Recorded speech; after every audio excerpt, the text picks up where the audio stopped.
Hello there, this is Darth Melvin, leader of the Knights of Melvin. And welcome to Real Star Wars Celebration Day 2, the Expanded Universe. What's up, everyone? What is going on? Man, we had a long night last night. We had a lot of fun talking about Real Star Wars, the movies. And so we're continuing here with the Expanded Universe. Hell yeah. And you know what? That intro, badass. Everybody agrees in the chat. I was watching everybody talk about the music intro. Great way to start. Yep. Expanded Universe. Mr. Star Wars Marvel Purist for providing the intro. And, yesterday, a lot of people say that we're toxic channels and, we just like to grift and rip on shows. We talked about real Star Wars, the original trilogy, prequel trilogy, for 5 fucking hours. We had some crybabies in the chat. We had some crybabies that were protesting the event that this is the real Star Wars celebration. And again, this is the real Star Wars celebration. If Disney has a problem with it, they can talk to our lawyers. This is the real fucking celebration. What happened in Japan was fake news. Yeah, and if you look now, they say that Star Wars Celebration is a biannual event. So I guess they're trying to push the bi part of Star Wars. But yeah, it used to be an annual event. At least that's what I was familiar with. So, but yeah, we're also celebrating for Star Wars Day, which is tomorrow, not the fake May the 4th bullshit that Disney uses to market and exploit George Lucas Star Wars. Yeah, biannual, there's nothing to celebrate. Nothing to celebrate. But last night, we celebrated movies that are extremely old, have been around for years, for 5 hours. And tonight we're celebrating the expanded universe. We will never run out of stuff to celebrate with real Star Wars. Exactly. And we can be toxic and trigger all the fake fans because the same ones can talk shit about the expanded universe or George Lucas Star Wars, and we just don't give a fuck because we already know that it's good. So they can just stay triggered and we can make fun. Like Grizzy says, we have more fun making fun of them than they do actually enjoying what they're watching. And we can do the same thing while also enjoying what we still like as we're ripping down the fake shit. So it works out perfect. It works in a perfect harmony. It's like what poetry. You mean we're not here to grift, cry about something we don't like in Disney Star Wars because they're bastardizing the foundation, but then again, celebrate something we like within it. So we're not here grifting. We are here to avenge, and celebrate the real Star Wars. Last night, the movies, now it's the EU. Yeah, we could have done a 24-hour stream on the movies, you know? I mean, that would have been hell. But, I mean, I would have had fun. But, I mean, yeah, it was like we had to kind of rush Revenge of the Sith, and there's so much in that movie. But, you know, it was getting super late. So, but, yeah, it was a hell of a good time. Oh, yeah. Hell yeah.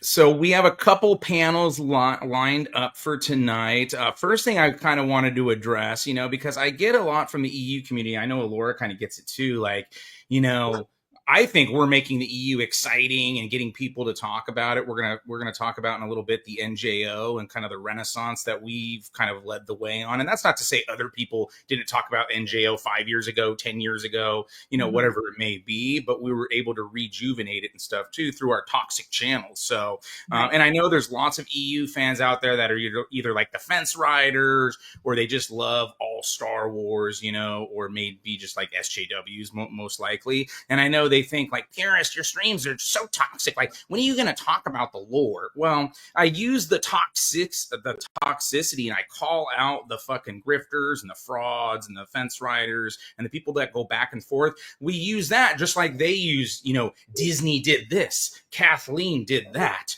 Acolyte this, Leslie Headland that, right? So we're playing their game and people are coming over and we're exposing them for the frauds they are. And then after that, we get into the lore and stuff on the channels as well. So it's actually working out really well. I mean, I noticed, I've witnessed lots of people that are starting to read the EU because of my channel, because of Alora's channel. We give Tim's channel his reading order link all the time. Toxic people like RK Outpost are always, you know, also recommending EU stuff. I've been told by dozens of people, you know, that we've inspired them to revisit the expanded universe. So I'd say we're doing a pretty good job, you know. And I'll tell you this, if we were involved with a certain Legends Con too, and if they would have, first of all, we would have made sure they correctly named it Expanded Universe Con. You know, we would have made sure that the correct toxic YouTubers that represent the EU, no matter what, would have been there and part of the process to make sure real fans got to meet authors, comic artists, game creators that they wanted to meet. Troy Denning, Chris Avalone, Michael Stackpool, Kevin J. Anderson, the real Mara Jade, Shannon McRandall, Karina Becco, Barbara Hamley, who's, you know, she's really old now, you know, no offense. I mean, she's just getting old. Like, people may not have a chance to meet Barbara Hamley that like her books and stuff now because of the way they blundered this convention. Hollis Davids, Daniel Wallace, the source book guy, and then Paul Davids and Hollis Davis, that they did the, what did they do? The Star Wars Galaxies, right? and then John Whitman. So there was all these great people. People, bought tickets. They did all this, and it got ruined because the same people that say we're too toxic were toxically gatekeeping on their end and keeping real EU fans from helping promote the convention. So that's a bunch of bullshit. Right. Well, here we are. We're not doing a convention like Legends Con was playing, but we are here. This is the official real Star Wars celebration on YouTube for everyone to see, and we're going to be doing this every year. And I plan on it evolving every year, and it might get to the point where it's an actual convention, and we might have other expanded universe conventions. But it starts with you guys. It starts with your support. And we just, you got to start somewhere. And we started last year. We were the official Star Wars celebration last year. And Disney decided there was nothing to celebrate in 2024. There is always something to celebrate with real Star Wars. Hell yeah. The Gatekeepers Alliance is bringing it to you. Hell yeah. All right. Go ahead. We rip on the shills. We give it all to you. We give you the lore. We recommend the expanded universe for people to see. And people are getting red-pilled about real Star Wars. And in addition, we rip apart the shills, the frauds that support fake Star Wars. So we give it to you all, and we're going to continue to do that. We're going to continue to grow our influence, and we're going to avenge Star Wars, and we're going to celebrate real Star Wars. And I want to say too, like, Melvin doesn't cover like lots of lore on his channel because he does a lot of research and a lot of high-end freaking editing, exposing all the frauds and all the shills. But Darth Melvin, before I even had a channel, was one of the ones out there promoting the Clone Wars multimedia project, and that was a message that he was pushing. I was actually coming on community streams, and I started pushing that message before I actually started my channel. We were going to like X-Wing's channel and stuff, and when they were still shilling over Ahsoka, and we were promoting the Clone Wars multimedia project and the Darth Plagueis novel and stuff like that. So yeah, Melvin like led the way on that too, because a lot of people, had talked about that like way back in the day in the EU fight, but against the Legends tag and Disney Star Wars. But it was good when Melvin brought that back up to help kind of jumpstart the EU as well. So that's always good work. So I consider myself a Disney shill specialist. I rip apart the shills, and the EU, working on my growing knowledge of the EU, but I like to defer to the experts, Star Wars Marvel Purists, OG Star Wars, and the United Spaces Alliance. It works out great for the Gatekeepers Alliance. And the big picture I like to push on my channel is that Disney is bastardizing the EU, and the Disney Matrix, they call the expanded universe Legends. And you got a lot of people saying Legends and acknowledging that Disney is the supreme canon, and what was the real canon before is Legends. And so I call it Wedgens, and I'm trying to get to the point across to stop saying Legends, because you're only acknowledging that Disney is the supreme canon, and they are not. They're fake Star Wars. So I'm going to be making a video about that, the Disney Matrix, going into that a little bit, exposing more frauds. And we're going to continue to push the expanded universe. Right on. And that's what this is about here today. And so today, expanded universe. And I'm going to share, before we get started, I'm going to share my story a little bit about how I got into the EU. And I think we should, maybe all share that if we have a chance before we get into the main topics here. We want to keep this simple yet sweet and within 2 hours. So we have a lot to explore. So I got into the EU, and many of you guys may have heard this already from me, but I started through the movies. Of course, many of us has. Some people have started through the games, which is pretty cool, or the comics, but I started Star Wars through the movies. And once I got to Return of the Jedi, seeing the successful, happy ending for Luke, Han, and Leia, Anakin being redeemed, all of that made me want to learn more about Luke Skywalker. Does he keep his oath to Yoda? About Han and Leia, what happened to them? Did they marry? Did they have kids? And so that's what put me into the EU. I came in through the OT side. I know a lot of people has come in through the Old Republic or even through the PT, depending on your age and stuff. So we all have our inception. So if anybody else wants to share on the panel how you began through the EU. I started with Heir to the Empire trilogy. When I was about, I was 10, almost 11 years old. And I kind of like, I've told this story on my streams like a lot, but I kind of had to budget back then. You know, we didn't just get all the shit handed to us back in my day, like Gen Xers, right? We had to work for our shit. So I could only mow so many lawns and wash so many cars and do what I could do at that age. And get so much on my allowance because I was a big Marvel Comics and X-Men fan too. So I kind of hit like the Heir to the Empire trilogy, and then the Jedi Academy trilogy. And then after that, I got into the NJO and stuff way back then. So this is my first time that we've been covering the NJO that I like got to reread that stuff. So that was kind of my journey. And then when Disney Star Wars came, I started going back and revisiting a bunch of the EU stuff that I hadn't read or that I wanted to redo. And then obviously Star Wars games. I mean, I was playing, you know, X-Wing, TIE Fighter, X-Wing versus TIE Fighter, you know, Republic Commando, all that great stuff. Battlefront 2, one of the greatest, probably the greatest Star Wars game ever. KOTOR 2, etc. Yeah. Right, what about you, Dark Melon? So for me, it started when Dark Forces 2 came out. I got it on the PC, and I loved the game. I was blown away by the game. I loved the soundtrack. And the story, just like the beginning with Jarek and everything. And so I thought it was so cool. But here's why I think the Gatekeepers Alliance is so important. When I was very young, when I played that, to me, I did not consider that canon. I thought George Lucas's movies were canon. And so I was like, I don't think this is canon. Like, and I knew the books existed, but I didn't think it was canon. That's how my brain worked, where it's like, am I going to read these books? First of all, I don't like reading. And so am I going to get into the EU? Well, if it's fan fiction, I'm not going to read it. But that was fake news. It's fake news. And so I got into the Old Republic, the video game. I got into, and so that was awesome. I got into Star Wars YouTubers, you know, like watching Star Wars videos. You know, got the gist of the expanded universe, but to me, like, never considered it canon. But once I did realize, like, hey, I'm completely wrong. I needed, like, a United Spacers Alliance be like, hey, retard, like, this is actually canon. There was a canon tier system.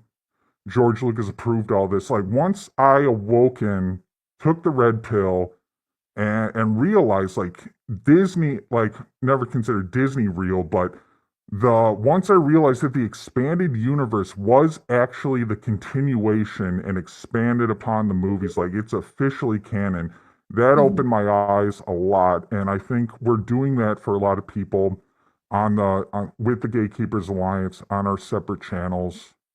Right. And so I just think that's very important to enlighten people, because you still have people pushing that fake news. The false narrative, like, oh, it's not canon. George never considered it canon. They don't know anything about the canon tiers, but you know, it's the truth. It was canon, and it always will be canon. And what an amazing revelation that was for you to realize, oh shit, I missed out on all this content, not realizing that it was canon. I could have like really explored, really got into this. And yeah, so once like people realize, they get that aha moment of like, oh crap, this stuff was canon. This stuff is canon. This is George Lucas era. There's more appreciation to it. And there's more appreciation towards George for bringing in these wonderful authors and creators that are award-winning, top tier, a lot of them on the bestsellers, including every single book in the New Jedi Order that we're going to talk about here pretty soon. And George wanted, you know, people who are highly creative, but also sincere and loves the lore and will abide by his rules for the continuity and the mythos that he has built. So, you know, it's been an amazing journey from the beginning of like from the beginning. I imagine for all of us, all the way up until Disney decided to toss the EU out and basically crumble the foundation of Star Wars as we know it here today. And so this is why it's very important for us to come together, Gatekeepers Alliance, and everybody who values George Lucas era of Star Wars, and keep it front and center in front of people. Yes, it's going to trigger these fraud people and these fraudulent people who do not appreciate what George, the foundation that he laid down. And that's fine. I'm here for it. And, you know, I do provide probably good content for Darth Melvin and even for Grizzy, because of most of my stance against the shills are on Twitter. Not on my channel, but on Twitter. So I probably provide some good content. You have to go over there and just see how many people I trigger there, and, you know, find out who is fake, who's fraud, who is legit, and stuff like that. I expose through Twitter the shills. So, but we're here about the amazing Star Wars expanded universe. And there's so many novels to read. Like, people, they just want to see live action shit ass fake Star Wars and Communist Plus. It's like there's so many novels to read. I guarantee there's a lot of people who haven't read them all, or like the real like big novels, the important ones. And you know, I'm pretty much starting on my journey because I want to read them all. But you know, I've got a YouTube channel, got a lot of time to develop to expose the shills, but I'm working on it. I want to be on the level of a Star Wars Marvel purist, but it's going to take a long time, and it's going to be a fun journey. And I like encouraging people to get into the books, to get into real Star Wars, because it's like that is the real canon, always will be. Exactly. Definitely. And it's almost a year ago I made this Twitter post.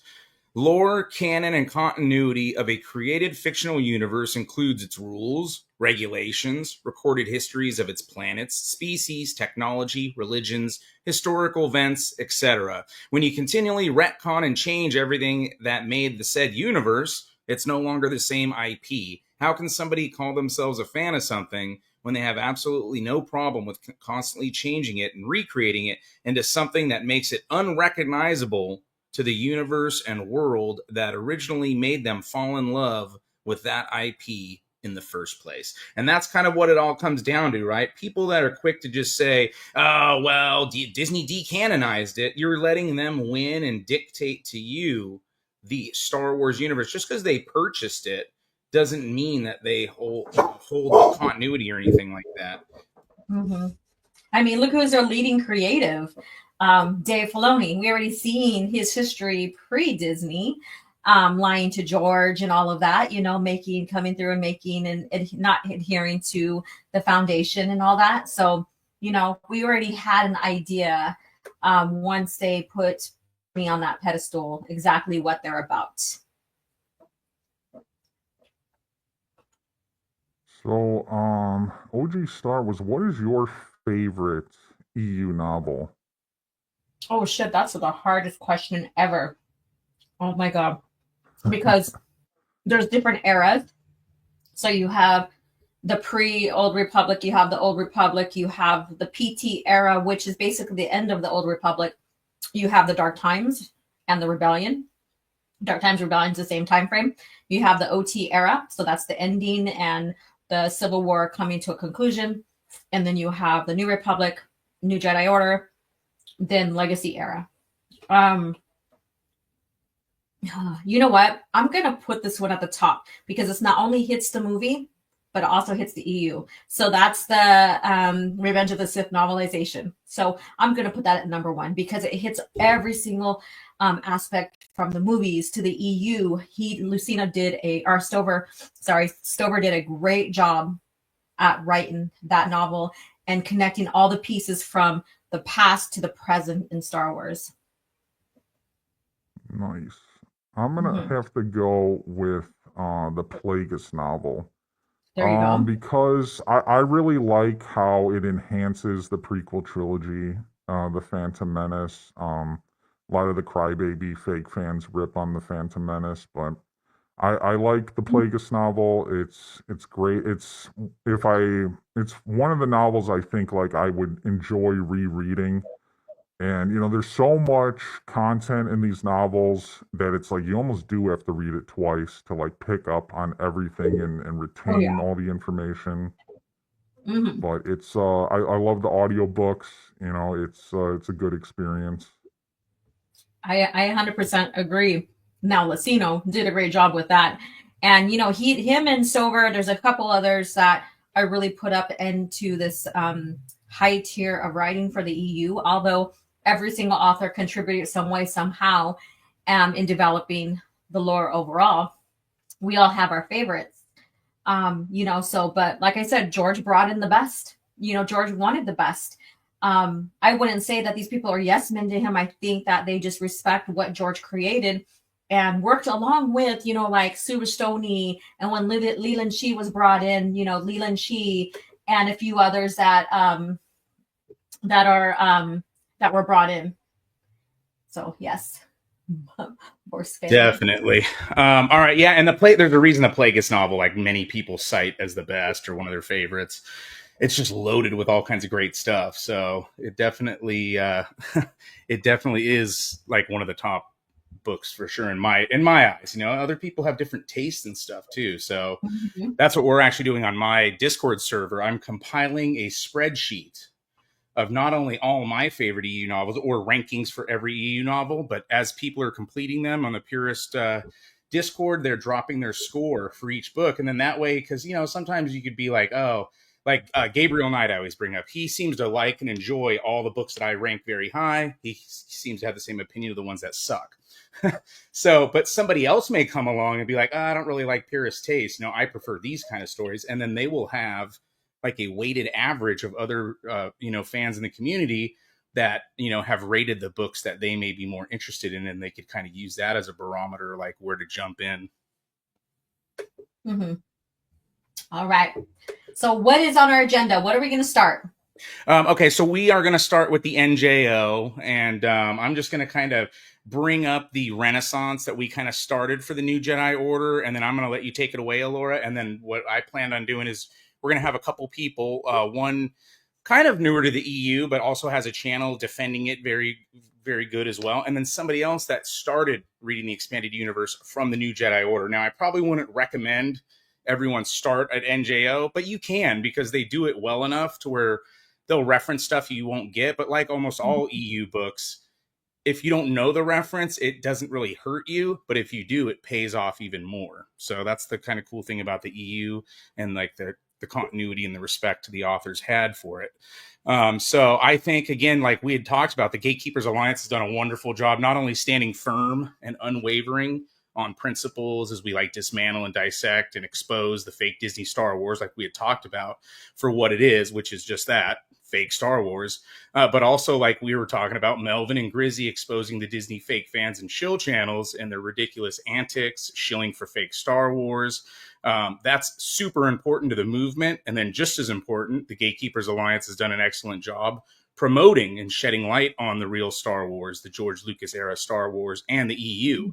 And it all started with myself and you trolling Star Wars Theory, out of all people, on Twitter, because he was so proud to show off his shiny little new NJO books on Twitter for RK Outpost back in April of 24. He had been on there. Hey, look, I know you talked about this on Star Grift, So the problem was, accompanying that tweet, he promised that, quote, lore videos are about to pop off, right? So the Star Wars community waited and waited, and they were ready to learn about the greatness of this new Jedi Order series that RK Outpost had kind of talked about on Star Grift. The months continued to pass. Then we started getting Theory Saber ads. They started flooding YouTube videos, Twitter, like anywhere you looked, it was Theory Sabers. Yet no lore videos on the NJO ever got produced. So the Gatekeepers Alliance decided, hey, we're not going to let the Star Wars community down. And we stepped up. I announced that I was going to do my next book on my channel's flagship show, Pure Unadulterated Star Wars. I was going to do the next show on the first of the 19-book series, Vector Prime. Then I started doing streams about the Yuuzhan Vong, who they were, how they were created. We discussed the heavier than usual involvement of George Lucas, who was involved in lots of EU decisions. But this was like the time when the prequel trilogy was about to come out. So he wanted to kind of fine tune what they were doing in the sequel era as he started working on the prequels. That was very heavy involvement again by George. And then we started covering the story Bible to help out any newcomers so they would learn like the terms, description of the Vong's technology, weaponry, caste systems, beliefs, society, and all that good stuff. Then we covered the round robin discussions by James Luceno and the other creatives, and how they came up with the different ideas, how they worked with each other, how they worked with George in creating the outline, how George wouldn't let them kill Luke Skywalker, but did allow them to kill someone else, how George wouldn't let the villain be a dark side force user, and they had to be more creative. So he was massively involved. And then we kind of got into the evolution of the story, how it kind of changed. And then meanwhile, Alora, OG Star Wars, was also covering the first book with me on Pure Unadulterated. She was on Twitter, like promoting, the NJO as a whole. She's doing her live streams, her CAF chat live streams, showing the Yuuzhan Vong advancement through the galaxy using the West End Games source book, which I also got a copy of because it's freaking awesome.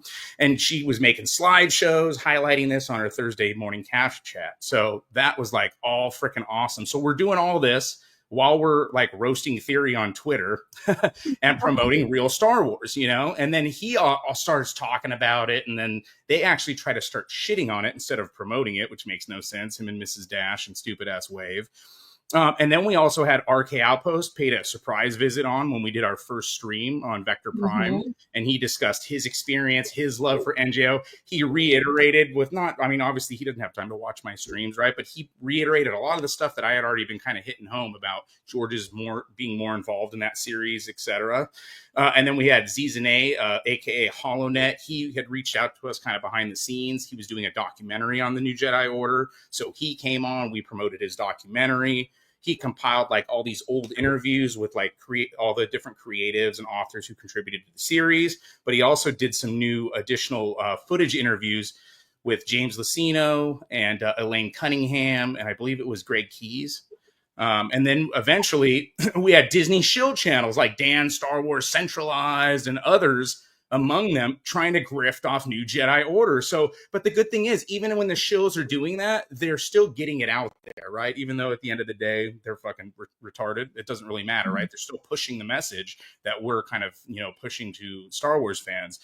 And then we even had people like Dan Star Wars Centralized, they stopped calling it Wedgens because they used to say Wedgens on all their posts. We would be correcting them. And then they started saying EU, Expanded Universe for like quite a while until we over trolled it. And then I think he switched back to Wedgens because he figured out what we were doing.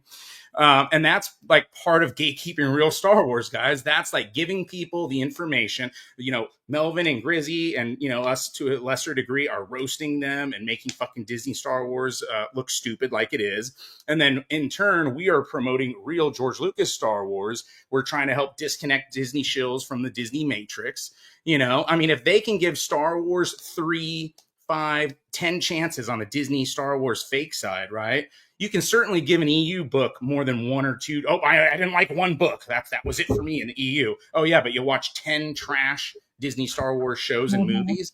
That doesn't make any sense. You know what I'm saying? So, and then, me, Alora, United Spacers Alliance, we can lead you guys on a good path on where to start with the EU and then, how to go about doing that. You can pretty much get all the EU for free now between YouTube and like bootleg like websites of Audible and shit.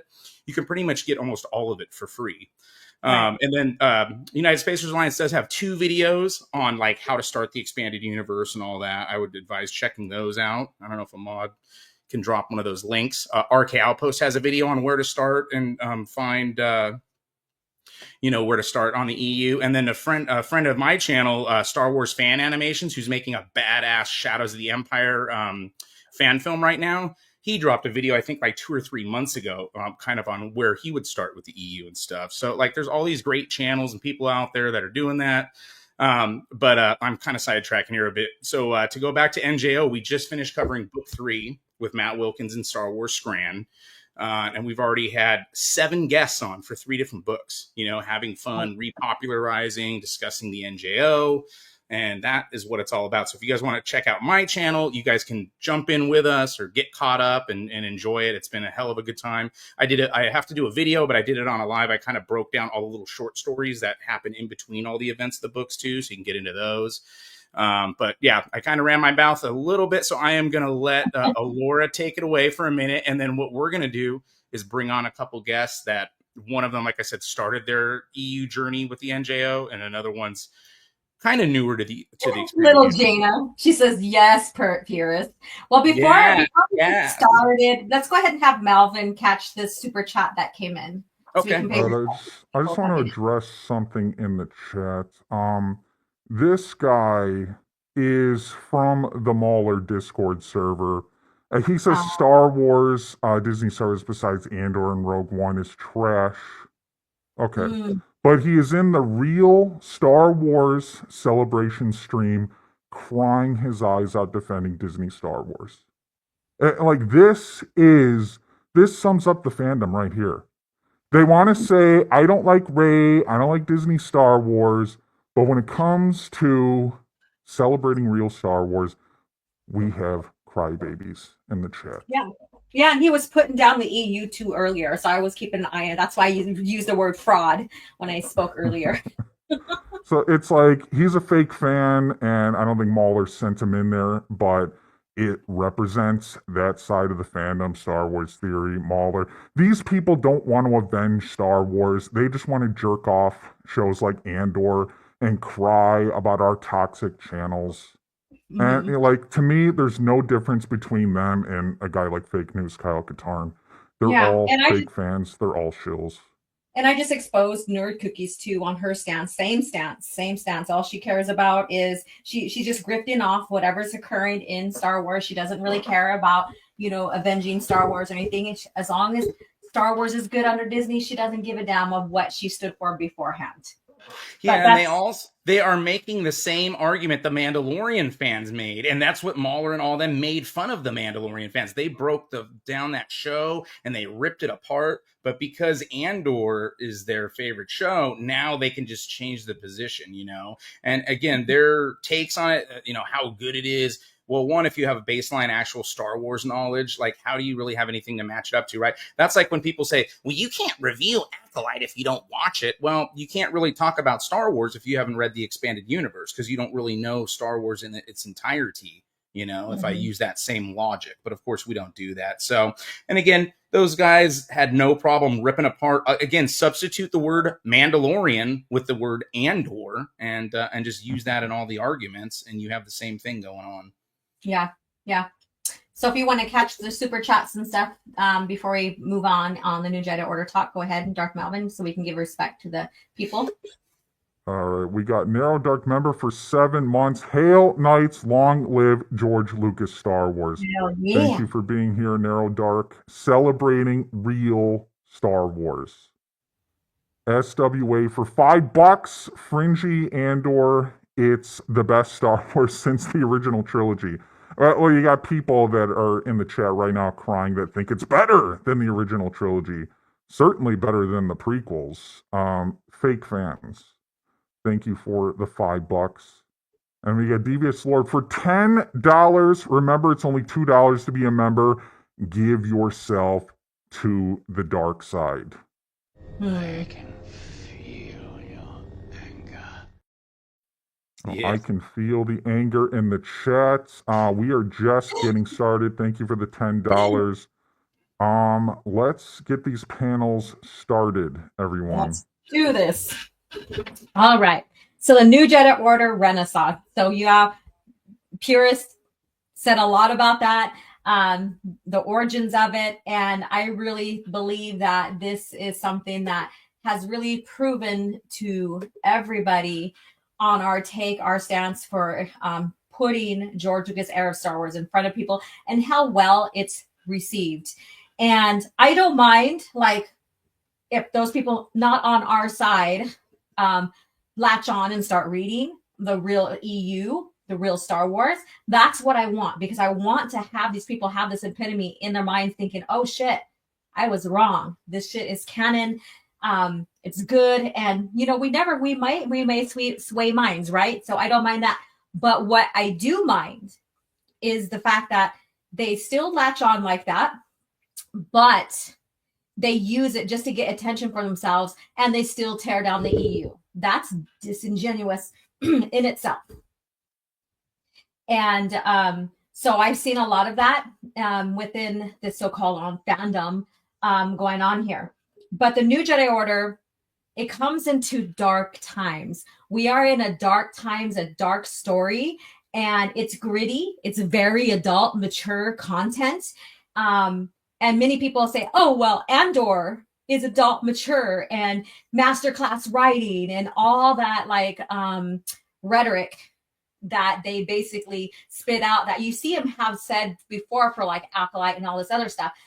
And it proves to me when they talk that way, they did not read the EU, especially the New Jedi Order, because we have these aliens that come that are a different threat. They're not Sith. They're not of the galaxy. They come in, they have technology that the galaxy can't wrap their heads around, right? And then you have, and you know, they're not in the Force, or right now the Force is blocking them from receiving the Force in any which way. And there's a story behind that. So right now we know them as not having a presence in the Force, or the Force working through them, which we find out later what's really going on. And we come into a time frame where no hero is safe. You know, before it used to be that you know, there's always this somewhat of a happy ending, and then we go on to the next part of the timeline, and another story, another event happens, and it turns out to be a happy ending. Here, there's not necessarily a happy ending in these books. Like, some books start very, very dark in events where you see Leia trying to flee from the Vong with some refugees, and they attack, and you know, and all this, and it just gets gory. It gets it puts you at the edge of your seat. So when I see people talk about Andor and saying masterclass writing for that, I have to beg to differ because of how the New Jedi Order, and there's other books in the EU as well, how it was written really well. I was going to say relatively, but no, it was written really well, masterclass writing between all the authors. And I know, Malvin, that you probably have not started the New Jedi Order yet. But it's one that I can't wait for you to pick up and start reading through when you have the chance or listening. And I can't wait to see your story or how you react through all of it. And I definitely won't be getting the abridged versions like a fucking idiot. Yeah, good thinking.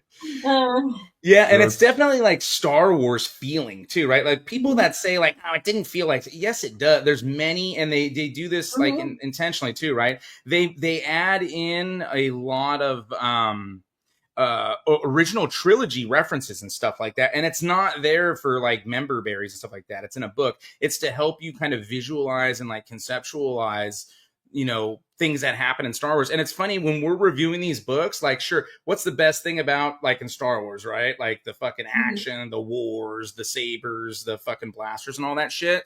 But at the end of the day, we're breaking down like the philosophical differences and stuff like that, and the way the masters and the Padawans work together and stuff like that. At the end of the day is just as interesting to talk about, you know? So, and I just find it real funny that intellectuals, you know, like can break down movies, but they're not intellectually sound enough to like read books or include those in, especially if you're like, so what I do, right, when Kenobi's anniversary comes up for Disney Kenobi, me and Alora covered the Kenobi book, and then we put that down and compared it, right? When it's almost KOTOR anniversary, we had Fractured Filter and Grizzy on to talk about the real KOTOR, because we knew everyone would be on Twitter. They should turn Revan into a girl, you know, you can do it in the game.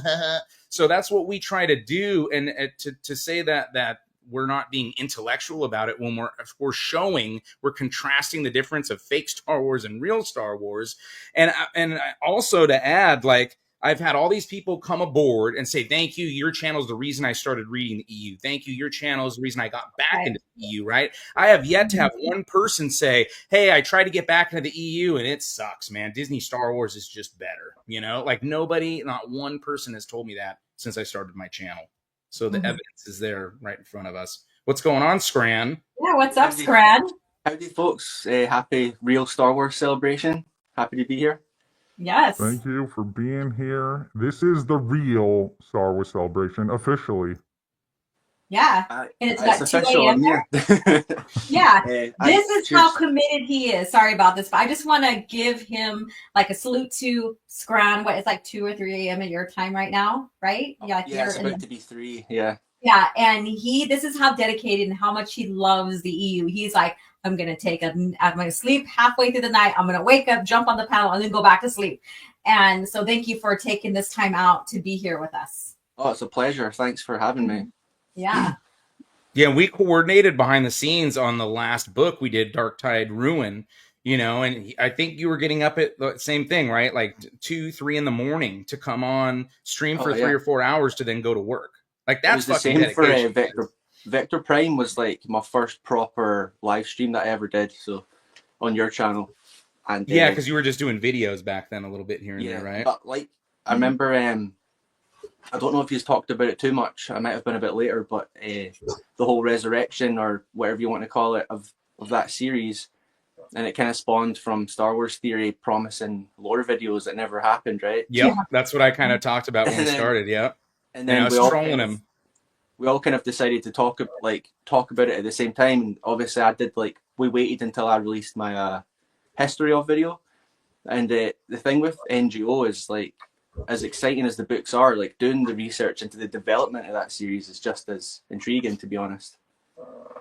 Yeah, you find out there's a lot more involved with just, oh yeah, and they just did it, and George just said yes and no a bunch of times, right? Like, no, they had the head of publishing there, and then they're coordinating with Lucasfilm. They brought on James Luceno, who hadn't read any of the EU. I mean, he'd read a couple books because he was friends with Brian Daley, who did the Han Solo trilogy, but he came aboard and straight read all the source material. Imagine that. Imagine Leslie Headland and all these Disney fucking creators, going in there and actually really learning about Star Wars. You probably would have a better product at the end of the day, but it's Disney fake Star Wars anyways, so who gives a fuck? But it just shows and that's kind of what I always talk about on my channel, like the respect and admiration and the being fortunate enough to work with these IPs. Now they just come in, put their own spin on it. Hey, I'm a lesbian. Let me make the main characters lesbians. Let me insert this. Let me insert that. Instead of just and so that's one of the shills. These Andor shills that have been attacking my EFAP video. The first thing they say is, do you know the politics of Michael Stackpole? I don't care what his politics are. That doesn't matter to me, because Michael Stackpole wasn't promoting his politics all throughout all of his books. And if he was, he did it subtly enough to where nobody gave a fuck or understood what he was getting at, or didn't give a fuck because it was in universe and it was dealing with the actual Star Wars story that he was telling. Yeah, they were all working together, whereas nowadays they all just want to put their own twist on it, and they don't want to do their homework either. They just assume that Dave Filoni knows everything, so they just ask him. And we all know how he treats continuity. So, oh yeah. All right, I'm gonna let Melvin grab these 2 super chats real quick, and then I was gonna ask you a couple questions, Scran, and then we have another guest we're gonna have jump on as well. But you can stay on for both, obviously. But I wanted to ask you some stuff before they jump on. Cool, yeah, no problem. We got Smorgan for $2. Keep roasting these fake fan Ray lovers. Hail Knights. Oh, we got Ray lovers in the chat. We got them. Thank you for that. Oh, yeah. And we got John Gets Gaming gifted 5 fucking Knights of Melvin memberships. This is where the fun begins. Yes. Now it's time to get super duper high. You got that bong I got you in Tel Aviv? Bong mitzvah, hit it up, dude. And thank you all for being here for Real Star Wars Celebration. We are here. That's right, baby, we're here! Yeah, baby, we're here! You'll find I'm full of surprises. And we're going to be full of surprises this weekend, panels today talking about the expanded universe and already triggering shills in the chat.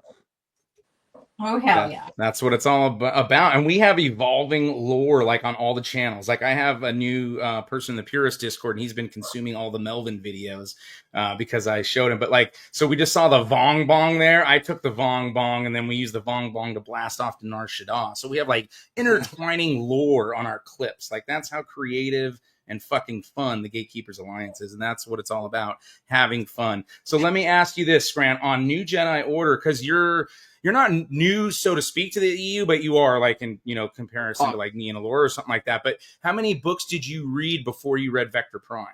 Because that wasn't your first EU book. You had already read, like, I think Plagueis and the Heir to the Empire trilogy. And so my channel obviously is kind of documented what I've read. So you've got Labyrinth of Evil was my first one, which I recommend every stream. That's a good first book. Yeah.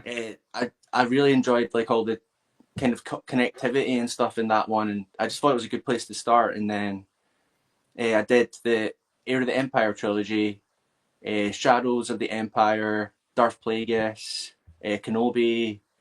I think I did Courtship of Princess Leia before, a bunch of those, which I absolutely adore that novel. I don't know why it gets so much trash on it, you know. Yeah, I'm on, and then getting into New Jedi Order. I think it was probably best not to start there, but I don't think there's anything wrong with it either. It's really changed the way I look at Star Wars, to be honest. It gives you a whole different perspective. Like I said, like when I was talking about it earlier, we have different villains. It's not just the same old remnant over and over again, or any like Dark Jedi or whatever. You get these new enemies that are like basically the Jedi can't even figure out. It takes them a long time to figure out how they work, how their technology works, how they're not a part of the Force. We learn more, and I'm not going to say any more than that. We learn later what's really going on with them, with the Vong, the Yuuzhan Vong. And then also, too, we see the fractures of the New Republic and the fall of Coruscant. There's so much going on there. Like, and, you know, people want to compare Star Wars, you know, events and themes and stuff to the real world. And what Star Wars is really about is it gives these themes, these mythologies that we can relate to, but it's not our world. But we can see like, oh, well, this is how this played out here in the galaxy with these new enemies coming in.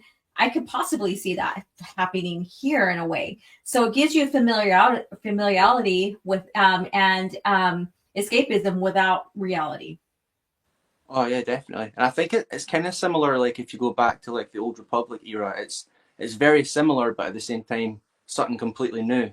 You know what I mean? And people always talk about how Star Wars needs to evolve and change and try new things, but they were doing it all along. Yeah. So with that, what just like share a little bit about your experience so far. What book are you on, and how far did you read so far? Just share with us your experience. So I'm currently about to start Agents of Chaos Heroes Trial, which I've been meaning to start for a few weeks, but doing the stream with Purist, I wanted to keep Dark Tide Ruin fresh in my mind and stuff like that. So, and I get kind of carried away with the EU. Like I start one thing, but then I get interested in other things. So I've got a few things going on at the same time. But in regards to NGO, I still think Vector Prime has that like special place. Like I don't know, it's kind of got that nostalgia vibe to it already. Although I didn't read it, it was like last year I kind of read it. So, and then it did a really good job. Like Salvatore did a really good job, kind of kicking off the series, and then you know, kind of introducing all these new elements subtly. Kind of because there's a lot of information, isn't there? Especially with the Vong culture and stuff like that. Right. And then introducing all these characters. You've got all these characters that already existed, and then they keep throwing in more characters. And I think when we were talking to Matt Wilkins, Purist, he was talking about how you get characters like Elagos and I can't remember who else we were talking about, but it's characters that don't play a massive role, but you really grow to like these characters, and then their deaths have meaning, don't they? Yeah. And they keep adding to it. It's insane how much went into this. And then different authors add different characters that they were familiar with or that they grew up on, or that books that they liked and stuff. But it wasn't like insert, it just kind of blended and went with the story, because there was a main story outline they all had to follow, and then they're able, because they're creative enough, and a lot of them had written in the Star Wars universe, so they were able to do what they do. And that's the kind of creativity George Lucas gave people as well, but still make it was in line with what his vision was, you know. And that's Salvatore did a lot of heavy lifting. Like some people criticize hear the Chewie stuff and all that, but those are fake fans. Like, you don't even know, because they treat that with such respect, and it's this darkness and the sadness that like that permeates throughout the series, like at least the first like 6 books of the series, and then other shit starts happening, right? And then, like Laura said in the beginning, there's stakes, right? It used to be super weapon of the week, kidnapping of the week, you know, this kind of stuff. And that's not to say shit about the Bantam era. They have great stories as well, but you can only do that formula for so long. And that's why George, like he does with technology and everything else, he pushed them to do 110%, 120%, be more creative. No, it can't be a dark side force user. And look at what they got out of it. And that, like what you were talking about with all the extra characters, and that's exactly why I started with the story Bible, talking about the Vong tech and stuff like that, because at least it gives people like something to reference if they need it, to like understand as you're like going through. But I think they do a good job kind of reinforcing, especially when you go from Vector Prime to like Dark Tide. Like Stackpole kind of reinforces some of the stuff that Salvatore already brought up in Vector Prime. Yeah, definitely. And then he also starts adding concepts, and then you get that all throughout the series. And I remember, because I hadn't read the series for over 20 years, but I thought it was more disjointed than Legacy of the Force, because I had read that more recently. But I'm like 8 books in now, and I don't see that. So I don't know if it's some of the writing towards the end of the series that kind of threw me off, or if I'm just totally misremembering it. That's a good thing about going on and rereading stuff sometimes, especially reading it at 20 years old versus reading it in your 40s. You know, it gives you a totally different perspective. Yeah. And these books have loads of really cool, like, if you've got a good imagination, they've got loads of kind of like cinematic moments, you know, like Luke Skywalker rescuing Jason Solo with 2 lightsabers, and Corran Horn, like when he defeats what's his name, and Shadao Shai and stuff like that. All these really awesome epic moments. Lightsabers frying people's insides like they're supposed to.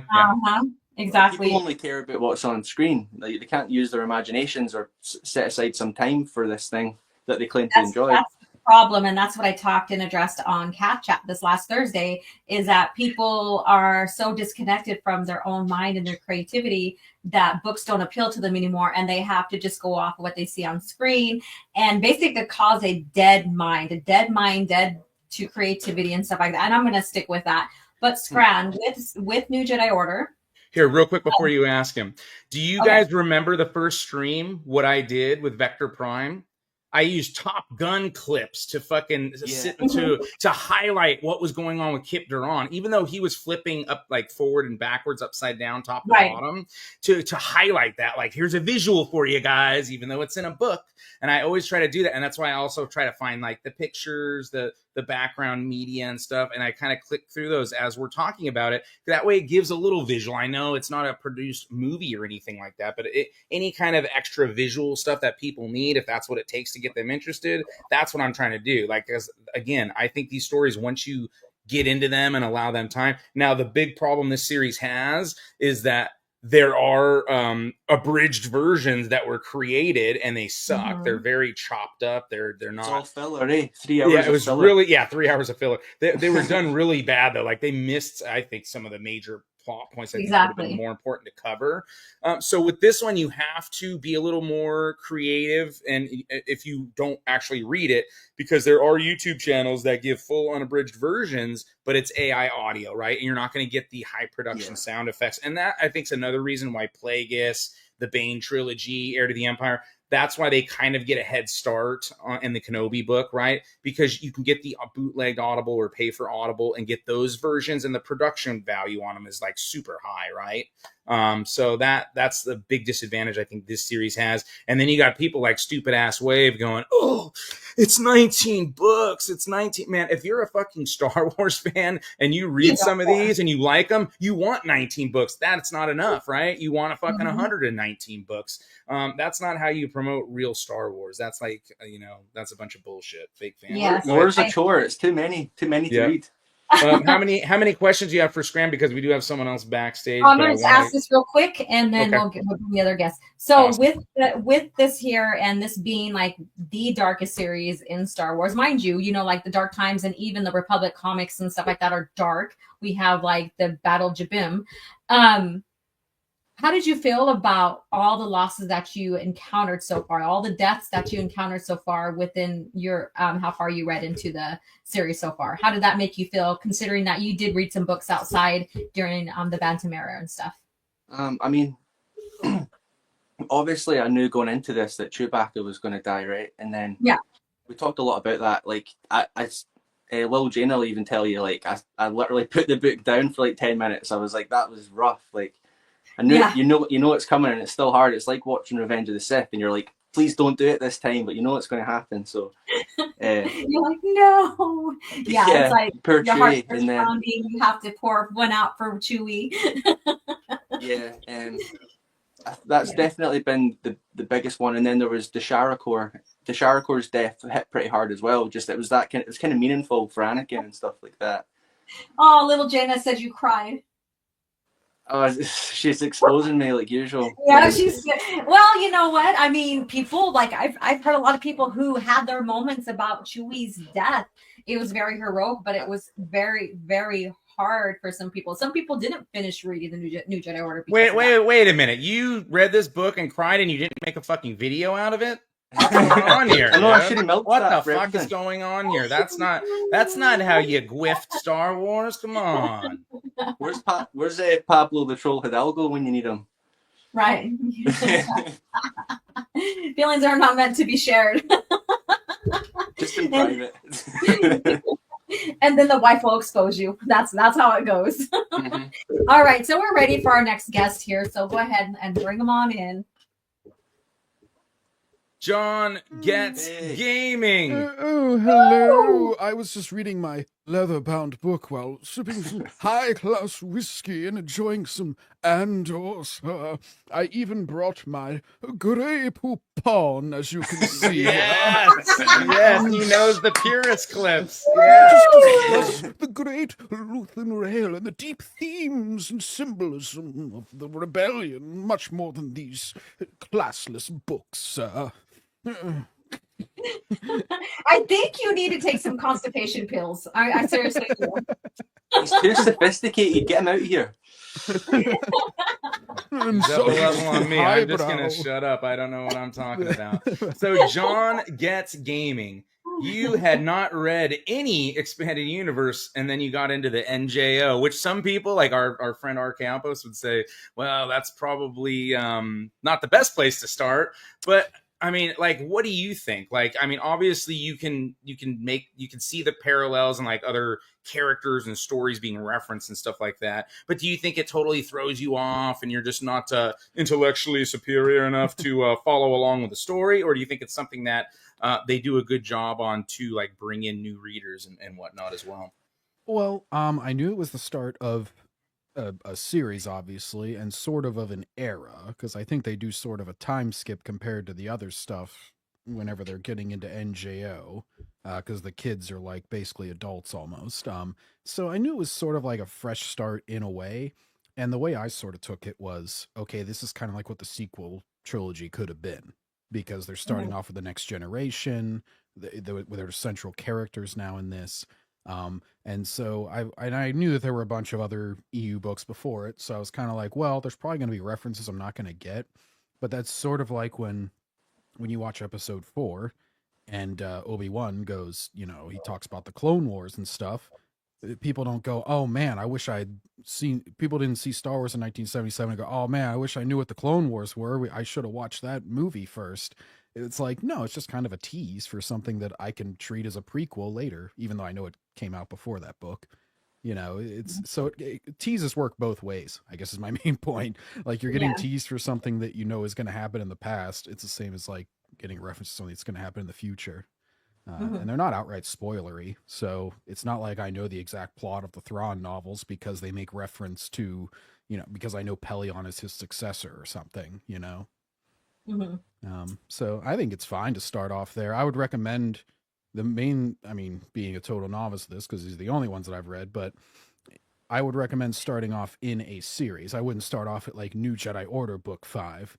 Either start at New Jedi Order Book 1 or, one of the other ones, Book 1, Yeah, and this was the beginning of a new era too for the publisher, right? Because it was Bantam Books before. Now, Del Rey was the original publisher, like back when Star Wars came out, and I believe Splinters of the Mind Eye. But yeah, so it was technically, this is the Del Rey era, right? And Del Rey made it a much bigger point because when Heir to the Empire came out, there had been books, and this is what a lot of the EU haters, they like to bring up Splinter of the Mind's Eye, which was kind of like the poor man's Empire Strikes Back, just in case, you know, Star Wars failed, right? They couldn't do this big epic production that was Empire Strikes Back. So, you know, people like to point that out for continuity errors and stuff like that. But when the Heir to the Empire, like sprung, like I say, it's the springboard to the expanded universe, right? I mean, you have the Solo trilogy, the Lando trilogy, and whatnot. But Heir to the Empire is obviously, it's that first book, and the trilogy as a whole sold millions upon millions of books. So when they noticed that, they said, yeah, we should really keep, like, they made it a point to keep continuity, and George made it a point that now people could try to poke hole here and there and there and everywhere, but no other franchise has so much connectivity and so much attempts to clean up the continuity and make the continuity work than Star Wars. You know what I'm saying? I would argue Marvel as well until 97 when they started rebooting stuff all the time. But it was the respect for continuity and all that, and the reader, and you hear the authors talk about it all the time. Like I brought up HoloNet's NJO documentary that he did, but you hear the writers talk about it too. Like, well, hey, we don't think our audience is stupid, or in fact, our audience is highly intellectual, you know, so we want to make sure to make it not, we don't want to cheapen the experience for them, you know, if they're so on point with the continuity and the characters and this and that, we as writers should at least, you know, be up to par with what the fans are, you know, and make sure that we make it work for them. Well, put it this way, they planned way more, like basically voluntarily. I know they were getting paid to write the books, but I'm sure it's nothing compared to what Kathleen Kennedy gets paid. And they planned out their universe 100 times more than she did. They actually discussed things beforehand rather than just hiring people and saying, make whatever you want, and then saying, oh shit, we have to retcon all of that. Like, just think of that, the 30 years of experience, you know, person who Lucas sold to, that she couldn't be bothered to give a shit as much as these guys that were like meeting at conventions and stuff to write what they love. And then the other thing you got, whenever you guys were talking about, you know, Chewie's death and stuff, there was another character who died that was like just introduced in the duology, you know, Deshara Corps, and it's like, I was just thinking, I'm like, holy shit, I felt more for random Twi'lek Jedi who had like several scenes, but not like a trilogy's worth of movies of scenes. I felt more for her death than I did for Han, Luke, or Leia in the sequel trilogy when they died. That's how shitty their storytelling is, and that's how like much better this storytelling is. That it's like you can be introduced to a character in text in like one book before they pass, or I think maybe even in the book that they pass. I don't think she was introduced to the second one. And it's like, holy shit, I care more about them than the beloved OT characters because of the way that they killed them. What book are you on again? I just finished Hero's Trial. Oh, okay. I just finished the fourth book. Yeah, I'm on Star by Star right now. I just began it, so I'm still on chapter 1. I haven't progressed since then, but I just barely started it. And if you were on Cap Chat this Thursday, you realized how much I hate Vicky Kesh, whatever her name is. Oh my god! Oh yeah, she's a bitch. As you go along, so you guys, if you think you don't like Borsk failure, hashtag Borsk failure, you're not gonna like her. But there is an awesome redemption, not a redemption for her, but what she does, there's an awesome payback against her from some of the Rogue Squadron. So just a little, you know. Yeah, feed, you know, like a little glimpse into the future, you know, it's all linear, not, you know, it's all linear. Just to give you guys a little excitement to push forward in the series. Yeah. And there's so many different arcs that go on, and Borsk has his own arc. Borsk has an arc, Ganner Rhysode, like this this guy that you just thinks this other Jedi they kind of mentioned, like he's got a really nice arc in this story, I would say. There's all kinds of just cool shit, and there's more and more people get introduced, you know, and more references to other EU books that you can get into at a later time, but they still do a good job like introducing them and all that. Like when you get to Edge of Victory 1, right? They reference lots of the Young Jedi Knight books, right? Or Junior Jedi Knight books, or a combination of both. I haven't read either one of them, but they paint a good enough picture, and you understand like the relationship of like Anakin Solo and Tahiri, right? And then and the, you know, some of the Jedi Masters and whatnot at the Academy on Yavin 4. So like that's what it's all about. Like if you're intellectually superior enough to understand things that are being referenced, you know what I'm saying, then you're able to jump in like kind of wherever you want. I mean, obviously people like to give people better jumping off point. Like some people like to, I'm going to read all of Star Wars in timeline order. Don't do that, because you start with Dawn of the Jedi, which is like a 2 out of 10. Okay. I've read lots of the EU. I don't just shit on the EU whenever I can, but there are some books that I don't like. And I don't think anybody would read Dawn of the Jedi and be like, oh man, I can't wait to get to the next book. You know, that is definitely not a place to start. So beware if you do that. But I always say too, like I've ran into a couple of books that I just felt were mid or not, like they weren't maybe terrible, but then I'll go back and I'll revisit one I know of. Or if I heard, oh, well, this one's really cool and I hadn't read that one, I'll go do that instead of, here, let me finish this series that's not that good, or here, let me move on to this book that I've heard from some people that isn't the best, right? So just kind of do that, like a palate cleanse type thing, dude, because there's, I'm telling you, like 85-90% of this stuff is really like, somebody in my Discord is like, you give everything 9s and 10s. I'm like, well, no, but I'm promoting real Star Wars, so I'm trying to talk about all the fun, awesome shit first. Why would I want to start with shit that people don't like? Hey, let me review all these books that everyone had an issue here and there with, you know, that way you don't get into Star Wars. Like then I'd be at like stupid ass Wave, right? So obviously I want to talk about the 9s and the 10s, you know what I'm saying? And you'll see, like I'm building the spreadsheet and there's lots of 7, like Strand's reviewing Shatterpoint. I give that book a 5 out of 10. Now that's not bad. For me, a 5 means average, right? A 5 doesn't mean shit, right? And I'm definitely not criticizing Stover and his writing style, which I like. He's kind of a risk taker like George when it comes to, he's very more obscure with his writing than like cookie cutter like some of the other authors. But yeah, I didn't feel, for me it was a good enough Mace Windu story of what I thought in my own well, it's good enough for Stover. It's his favorite, isn't it? Yeah, no, I think his favorite was Traitor. I think we've already established that. But wasn't Shatterpoint the book that got him to get Revenge of the Sith? Isn't it? Yeah, that's what he said in his interview with that. It's the same one he says where everything published is canon, right? Exactly. Well, they liked the writing style. They thought he could kind of get that kind of Greek tragedy kind of vibe in there, you know? It's sort of like, you know, I often bring this up just because it's another long continuity run series and it compares very favorably to the Disney Star Wars, but like One Piece, it's been the same author for 25, 30 years or so, almost 30 years, 28 years, I think now. He's been making weekly comics and everything, and he's managed to keep incredible continuity, like way more than Star Wars ever did. I kind of thought of it whenever you bring up Marvel there, Purist, how they stayed the same until like 1997 or so. But like, I don't sell people on that by bringing up some shitty arc in it. Like, there's lesser arcs.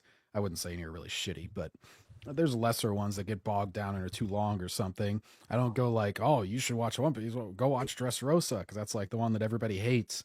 I'm like, no, this arc is amazing. This payoff is amazing. Like, this shows the strengths of the long form storytelling, all this sort of stuff. And so, yeah, you don't talk about the shit whenever you're trying to spread good word about something. Because once somebody's into it, then they'll get, I'm not going to say they'll enjoy shitty books, but they'll get something more out of shitty books or like lesser books. And they'll sort of be like, it'll at least be like an interesting angle where like you can sort of be like, oh, you know, that's interesting that they took this way because this other book took it this way, you know, and you get into that. You can tell the spirit of Star Wars is there too, right? You can tell it's not a heartless, soulless, I slap the Star Wars banner on it, like type Mhm. of thing, right? And it's the same thing with the games too, right? There's some games because the EU guys is the games as well. So Right. so when you run into a lot of these shills, it's the biggest one is Star Killer. He's so OP. Oh Oh my God. god, Star Killer. Okay. Yeah. So just for any, haters, rookies, whoever watching in the thing, we encourage you to get into the expanded universe. But just so you know, if there's a novel that coincides with the game, the novel is the canon. That's why there's a canon tier system that they had formulated, right? If there is not a novel, then usually it's the light side Jedi or light Right. side romance and KOTOR's example. That is the canon story, right? I believe Jedi Knight is the canon story in SOTOR. Revan romancing Bastila is the canon story in KOTOR 1. And then light side male is the canon for KOTOR 2 as well. So otherwise, you always just refer to the novel. It supersedes it. So the Star Killer isn't pulling down Super Star Destroyer. That's done for effect for a video game that I would say Jedi Knight or Jedi Survivor and all that shit, they basically copy, right? And they just make their own character with a lot of functionality and force feats and stuff that try to mimic Star Killer.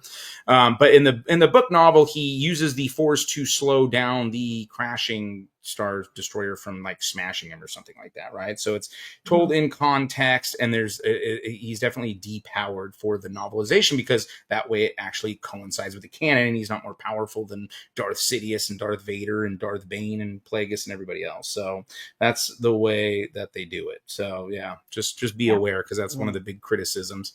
Yeah, and John, I have a question for you before you go on. I can't really ask you because your reading experiences begin in New Jedi Order, so I can't ask you what I asked Grant earlier. But with your reading experience up to the book you landed on and stuff, what is something like the most phenomenal event in the books you've read so far that really hit you? And maybe not Chewie's death. That's always a one that hits everybody. So what is that phenomenal so far that really... It might actually be the conversation. It's one of the conversations on the Force for sure, because I constantly think of how they get much deeper into that than this stupid, shallow, surface level stuff that's just repeating what we've already seen in movies that they do in the new ones. Because I'm thinking like whenever Anakin and Mara Jade are, whenever they're discussing it, whenever Mara Jade's like kind of sidelined for the beginning of this duology, and she's off on the planet, and I think it's Dantooine where they eventually end up fighting. But she's sort of like recovering, and she's discussing this training exercise with him and about like how they handle the Force and what the role of the Jedi is, and like how hands-on you should be. And that's a theme that they visit a lot, but just between those two characters specifically, it was a really good one. Or as far as like emotional, so that was probably the most interesting dialogue, I would say.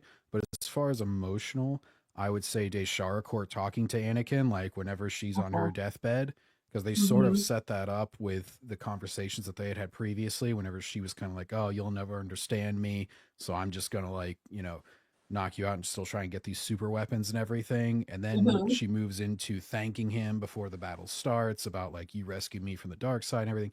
And then whenever she's poisoned and on her deathbed, it's like, and she says like, you'll be a greater agent for the Force than either of us ever could. And I know Chewie doesn't regret what he did either. And it's like kind of the emotional climax of Anakin sort of giving over his guilt because he's like crying, saying that he's failed her just like he failed Chewie. And it's something it's been subtly set up since Vector Prime, like kind of leading to this emotional high point for him and revelation for him. And I was just wow, that was such a... Like, that's basically a 3-novel setup of Anakin, a little mini character arc that he had to sort of get over that guilt a little bit. And I'm sure he continues to fight with it. But in the next book, he sort of reconciles with Han. So that's another stage in it. But masterclass writing. So with that, what do you think about the Solo kids? Like, I'm sure we all come in with expectations like, oh, I heard this and that about the Solo kids and stuff. So what, how did you feel about them, like learning about Jaina, Jason at the point where he's at, and then Anakin? Because your experience is just this, so you don't have the experience of the young Jedi Knights. Well, the good thing about this not being artificially pushed and everything by Disney or another large corporation is that you actually do avoid spoilers. So it's like I wouldn't even have, if you'd asked me how many kids do Han and Leia have in the EU before I started reading these, I'd be like, I don't know, 2, because I always heard people say that the sequel trilogy was sort of copying it or something. So I was like, oh, maybe they're thinking of Rey and Kylo as like the 2 kids or something. And so, yeah, I wouldn't even have known that they had 3. And then as far as like my impressions of them, I mean, Jaina was the one that I was a little bit ambiguous of, because she seemed to always sort of be in the power position during every conversation. And just because of recent movie media in general, I'm like, I'm probably a little hashtag triggered or hypersensitive to that sort of shit whenever it's a woman character, because I'm just like, oh geez, she knows everything, she's always right, she's always talking down. But then it sort of gets checked in a couple of the novels. It's like, oh, okay, no, she, you know, she experiences some loss. And even at the end of the last of Ruin, she talks with Anakin about that, because she's sort of going through similar guilt that he went through. And Jason has his flaws when they talk, but you learn that like she wasn't completely right the way she was talking to him either. So it ended up not being that. So that was the one that I had an initial like somewhat negative thing.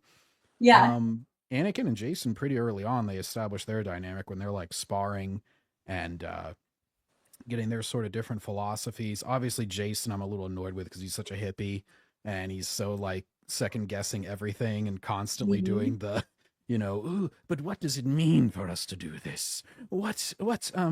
Yes.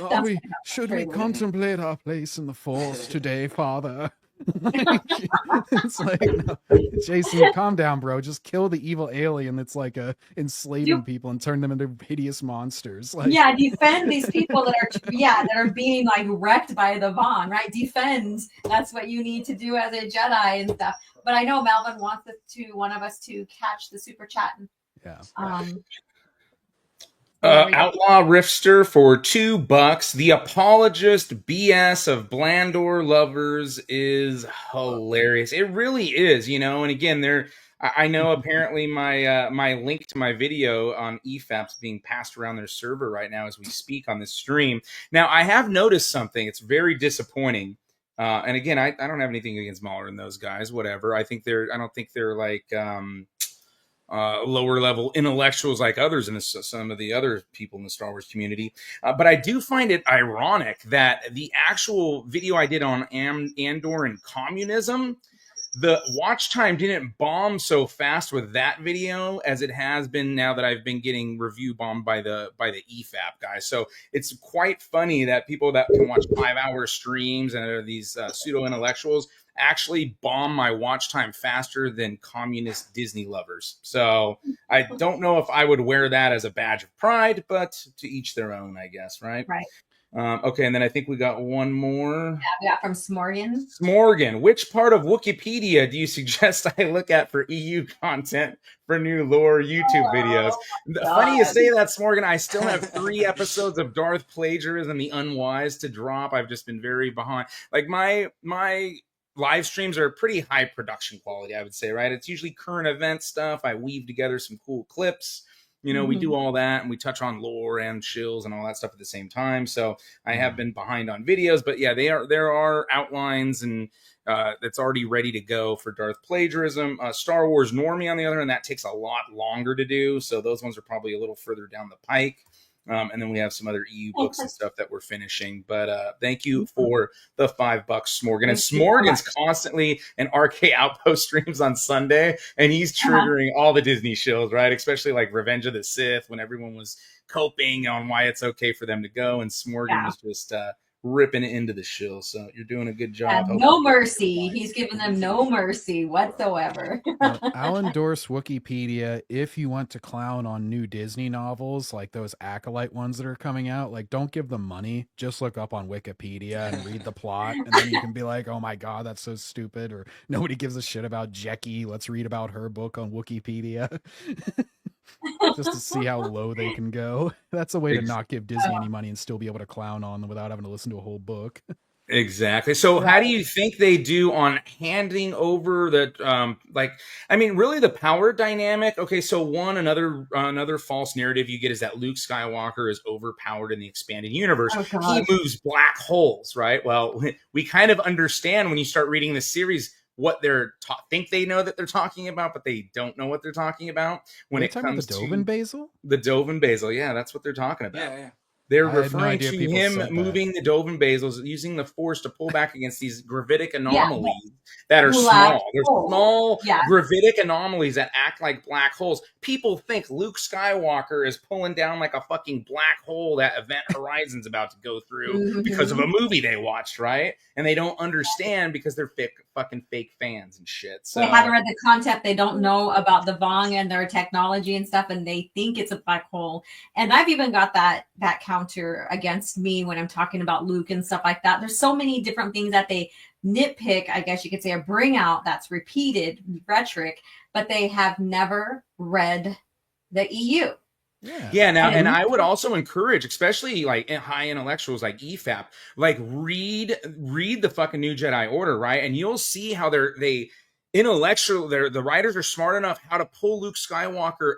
He's still in the story, very much a part of the story, but they're able to, and this kind of all goes back to what Matt Wilkins said about a lot of people like to hate on Dark Empire, but because of the events of Dark Empire, it always causes Luke Skywalker afterwards to hesitate on things because he's always afraid of him or other people in the New Jedi Order going to the dark side, right? So that's a big like philosophical difference in this book series, right? You have the Kip Duran Jedi that are a little more gung-ho. They're younger. They weren't around for like the rebellion and the Empire, right? And then you have more of the Luke Skywalker, Corran Horn Jedi, right?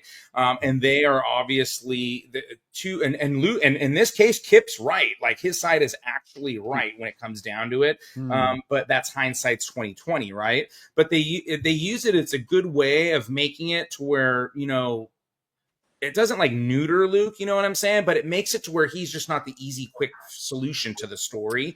Right. And they're also at the same time, they're developing Jaina and Anakin specifically, and then Jason to a lesser degree. And they're developing these characters as they're getting ready on stories later on, way down the line, for the next series coming up and the one after that, to transition them into the main heroes, right? But and that's exactly what everyone whines and cries about the sequel trilogy not doing, right? And they do it so well in this, and they all have their moments. And then you also, with the Solo children, you get them fucking up and having struggles and stuff along the way, which makes them more relatable. Even Jaina, right? She kind of comes off a certain way, but then she becomes part of Rogue Squadron. And she learns about, you know, structure and stuff like that, being part of Rogue Squadron, whereas Jason's not part of that. So he kind of goes off into another journey, and he has his own different doubts, like philosophically about the Force and stuff like that. So it's really interesting how they take all those characters and they tell all these other little subplots as well while you're going through all the main story beats of the story. That's intellectual masterclass, in my opinion. Yeah, I'm glad you brought it up, Puris, because I feel the same way. Like they really pass the torch to the next generation of characters, but they do it respectfully without tearing down the legacy characters and not making the new characters like OP, basically. Yeah, well, and Luke has, through 4 novels, Luke has been involved in every major conflict, and like. They lost first on Helska whenever he was involved in that battle, and then they won via very clever science-based methods, not an overuse of the Force. I mean, Force users were involved, but they did it by like scientifically affecting the planet and its temperature and everything. He was involved on Dantooine. They had to retreat. He was involved, you know, in Ithor.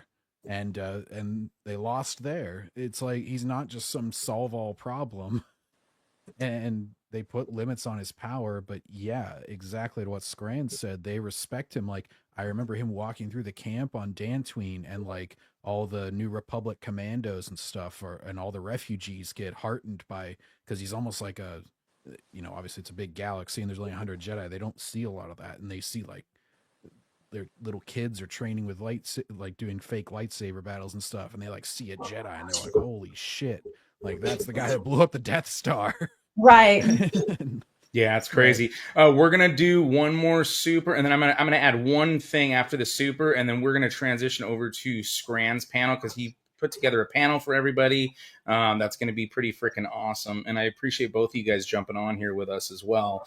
We got $5 from SWA. What are your thoughts on what Scourge did at the end of the Revan novel? I finished reading it recently. Not a fan. And that, SWA, is the big debate, right? So right, there are the pro-Revan book fans and there's the anti-Revan book fans. And I've talked about this now for months on end. I just haven't had time with all the other stuff that I've been doing with the channel. We are going to eventually have a debate. Pro-Revan book, anti-Revan book. I know Fractured Filter is definitely on the anti-Revan novel train. I believe Chuck, Knight of Melvin Chuck and Purist Chuck, he is for the pro-Revan novel.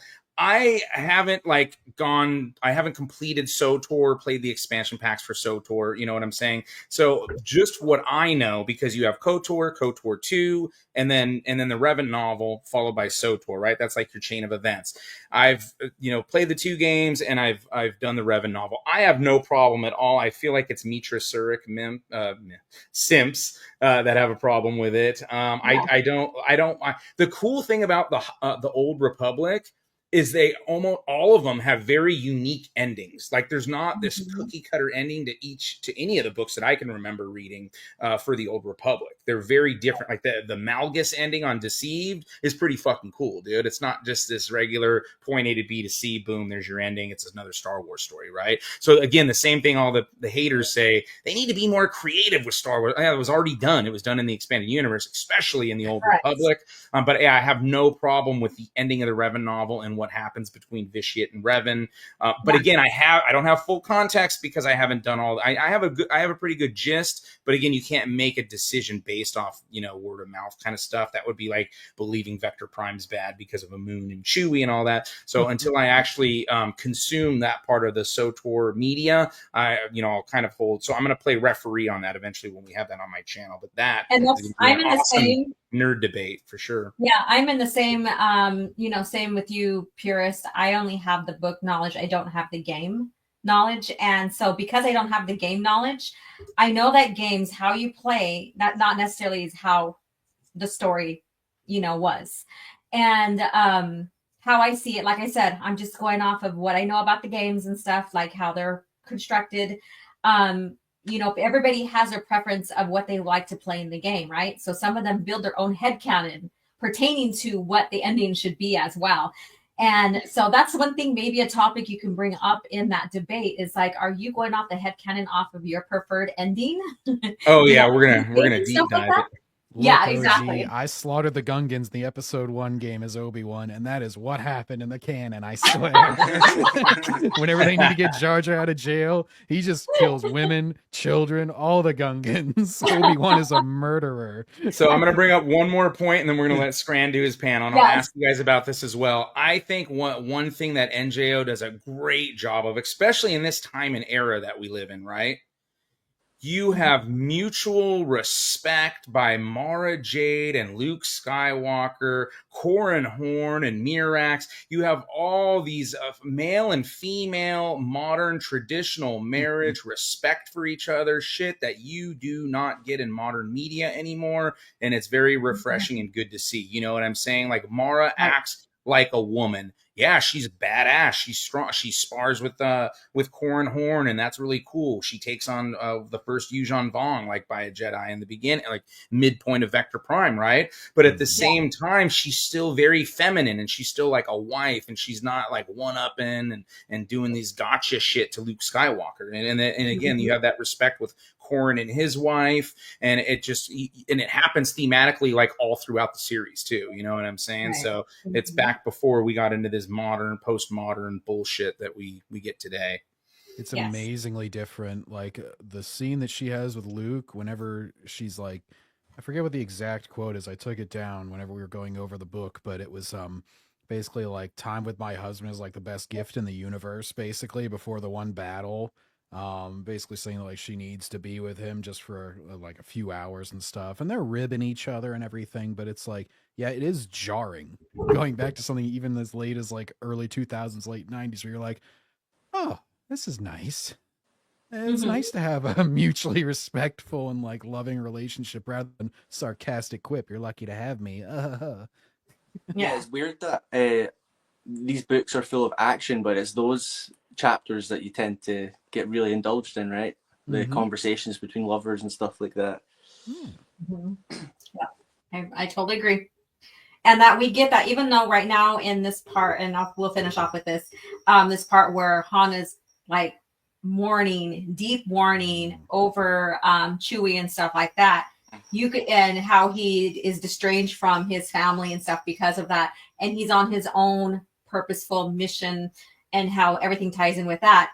There's still, you could still see that beautiful mutual respect when him and Leia come together, even though he's leaving her, going, coming like that. You could still see that bit of mutual respect, but also she's at the point where she's like, he needs to figure this shit out himself. I'll give him space instead of trying to control him and stuff like that. So that was interesting to see, and also refreshing in the fact that, you know, you have two people that know each other so well that they're willing to give each other that space, and hopefully that they can come back and mend things up and stuff. So that was really well done. Well, I won't spoil it for Scran because you said you haven't started or you haven't done Hero's Trial yet. I've not. I think I listened to like the half of the first chapter. I still need to get into it.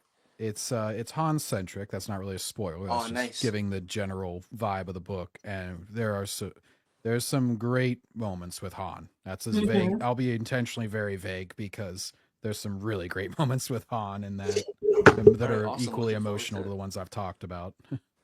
Yeah. Yeah, he's just turned up drunk a couple of times so far, right? Yeah. No, it's very much like kind of him getting back in the fight. Yeah, nice. For sure. That's good. Good to hear. Yeah, and it's a good way they do the same thing. So they take Han Solo kind of out of the story, like he's in it, but so you don't have Han just saving the day, like in some of the other stories and stuff, right? So it's a journey, and it's, you know, him dealing with grief and all that stuff. So yeah, it's all really good stuff, dude. Very highbrow intellectual for sure. I challenge any intellectual to read it. Yes, and it's literally literature, right? That's supposed to. It used to be watching TV shows and movies was less intellectual than reading. Apparently, then now what we live in is, as long as it's covered on YouTube, reading's not as good as watching shows and movies, I guess. I think I commented that on your video. I was laughing because I'm like, aren't books supposed to be the sophisticated thing? And yet somehow they're saying, oh, all these books. Yeah, watch this 8-episode TV show. Like, exactly.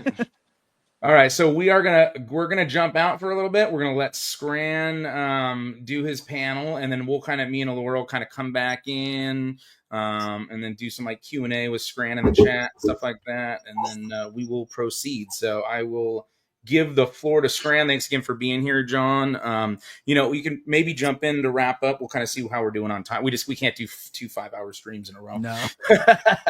I'll keep listening in, but yeah, so if you want to have me back on, I'll be around, but I'll definitely be listening to the rest of the stream.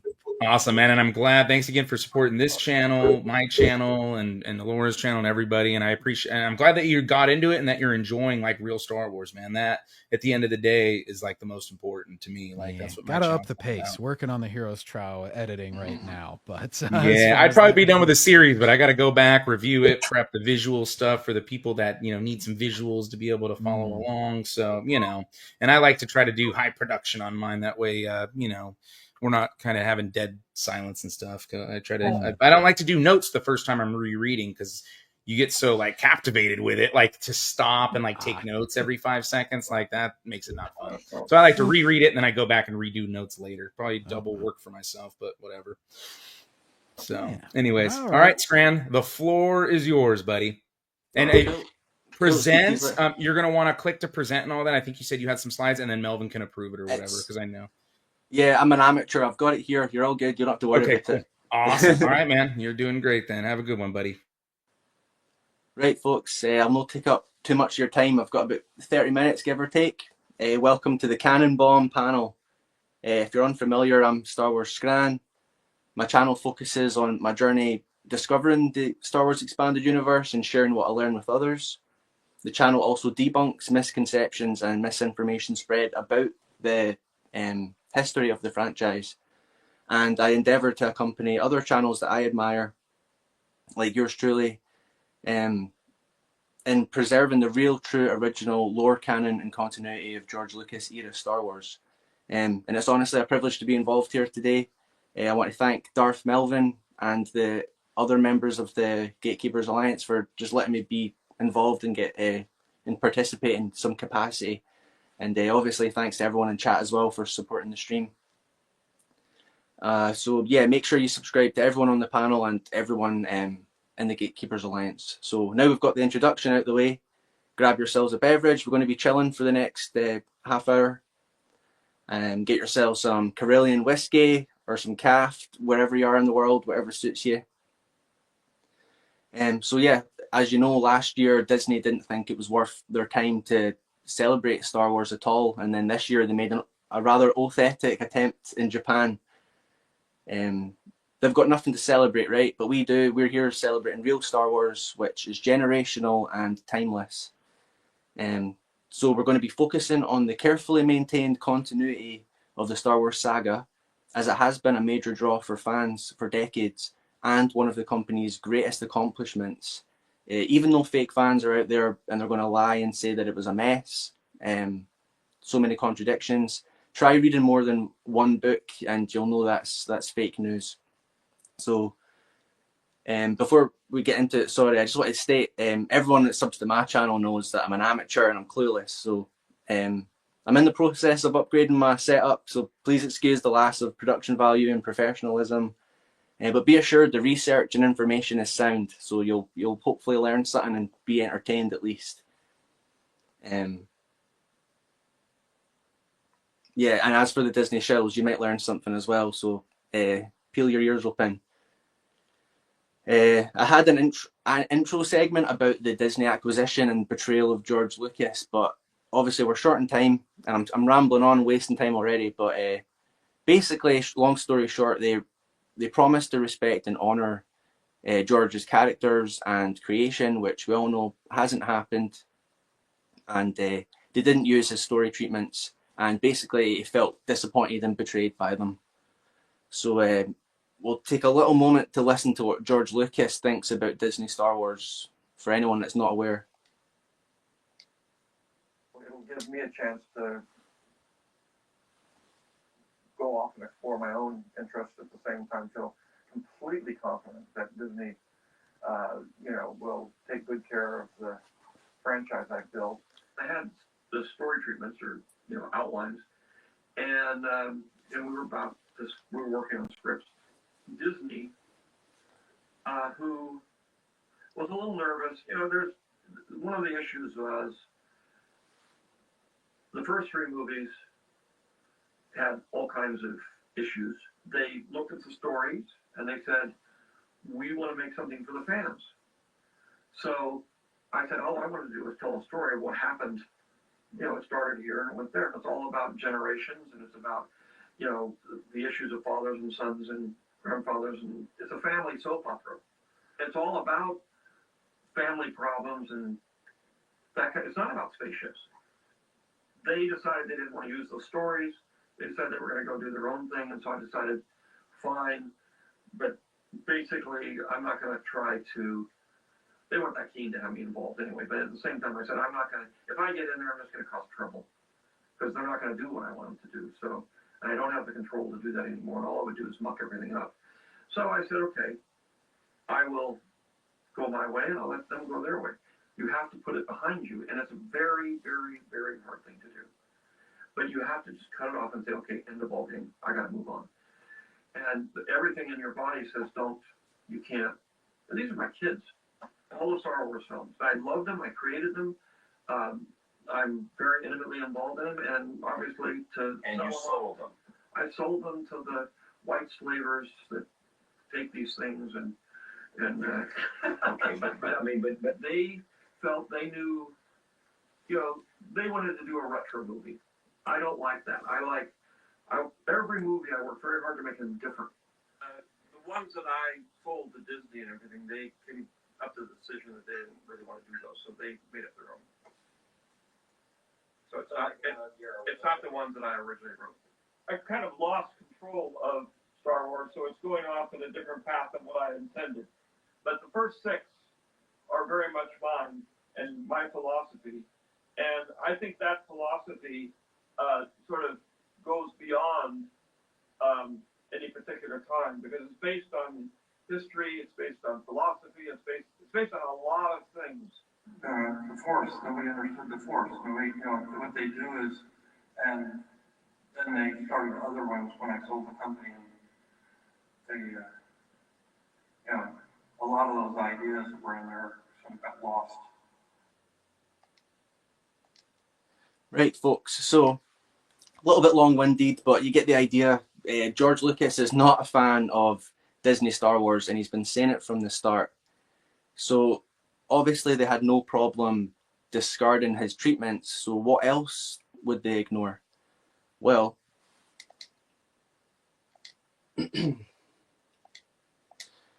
on April 25th, 2014, Disney Lucasfilm relegated over 30 years of Star Wars expanded universe material to legends, right?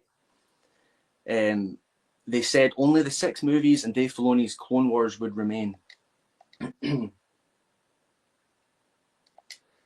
And what was their excuse for this?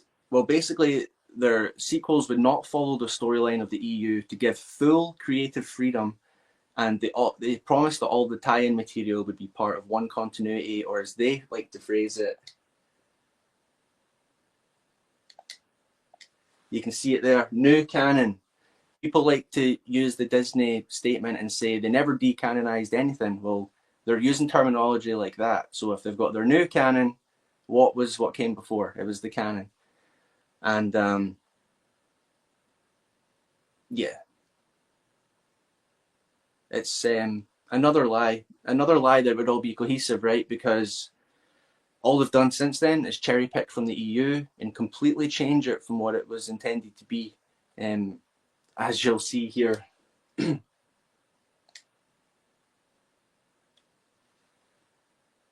There have been times when we wanted to use things from the EU, and I was like, yeah, but we can't use it that way, so I don't want to use it and change it. Mm. I don't want to use it and make it something completely different. That's rude.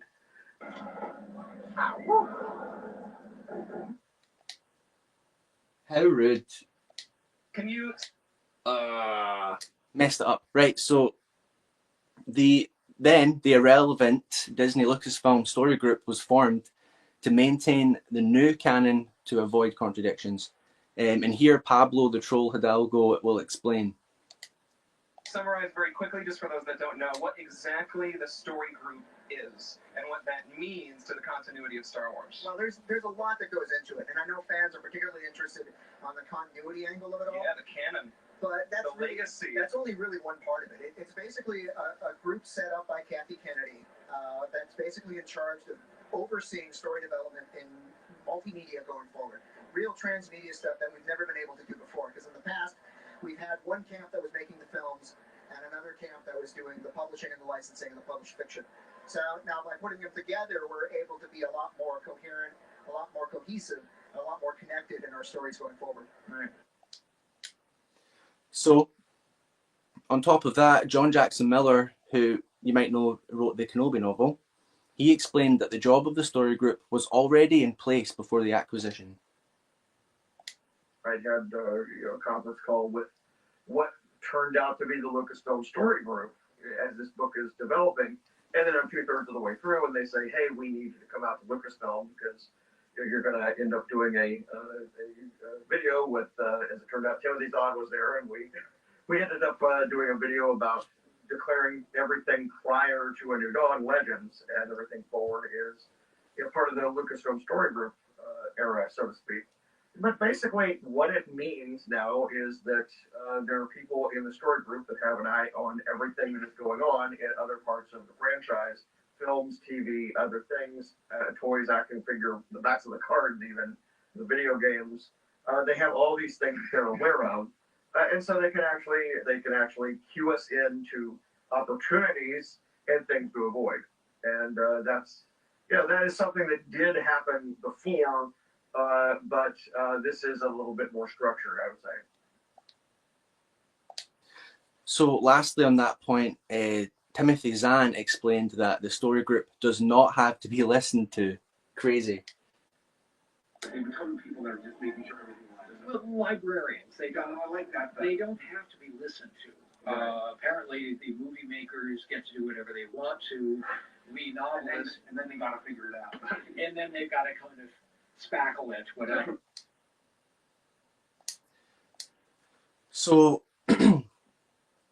this gives an insight, right, into how Disney views canon and continuity. And it's something that Dave Filoni has known about since 2008, right, before the Disney acquisition. He's been destroying canon since TCW. Here you'll see he said he always knew during Clone Wars that he would be continuity bombing. And other quotes say that he said he was canon bombing. So he knew what he was doing. And here's some clips of Filoni for you. People get into all these debates of what's canon, what's not, and sometimes forget just the special nature of telling a good story. Do you think Ahsoka's gonna live through Clone Wars, or am I gonna change continuity? You can do whatever you want. It's your show. Oh, that's true. That's true. I could do that, couldn't I? Well, who knows? It's all up for grabs. It's all up for grabs. And here he is. Listen as he convinced Sam Witwer to subscribe to his idea that Star Wars being a campfire story that can change with every retelling.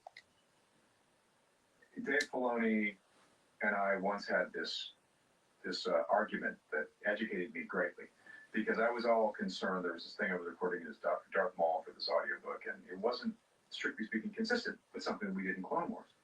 Right? And I said, Dave, what should I do? Should I tell them to change the lines? Blah, blah, blah. What are you thinking? Oh, how do I solve this problem? And he just said, Sam, it's good if the stories are different. Well, what do you mean? It has to be consistent. He said, no, it doesn't. No, it doesn't. These are all tall tales. And they all of the tellings, it's great if it's a little bit different. That's reason to go seek that out, to get a different perspective on the same story. This campfire that night that was told that story, this happened and Ahsoka's lightsaber was blue. But over here, you heard the same story and Ahsoka's lightsaber was green. And that's good.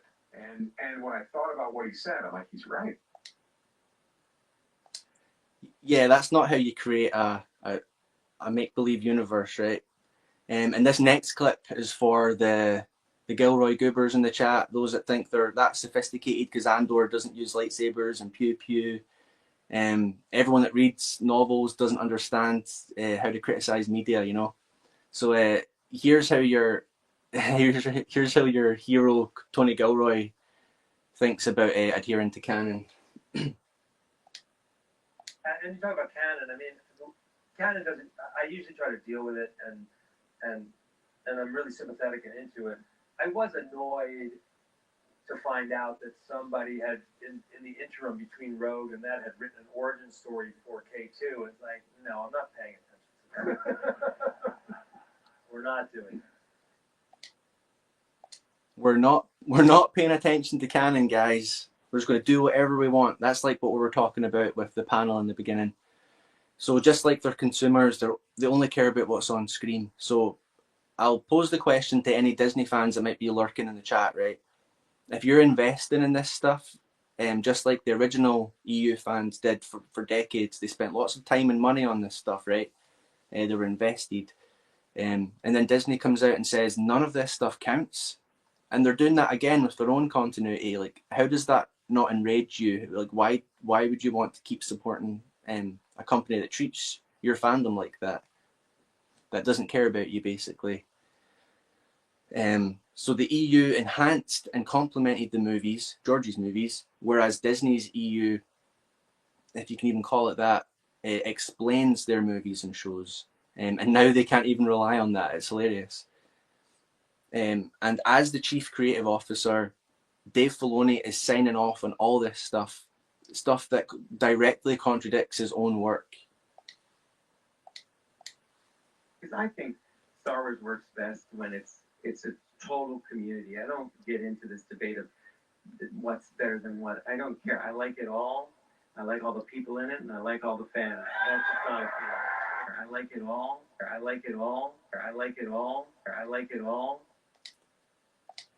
That clip was for the Den of Nerds, right? Who's spreading this fake news about the new, or should I? Never mind.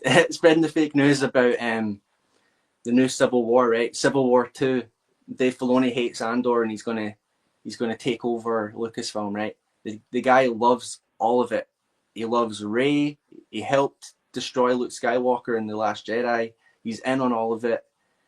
Stop spreading fake news and give up on fake Star Wars. Join in with us and what we're talking about. And how do they excuse this lack of cohesion? Well,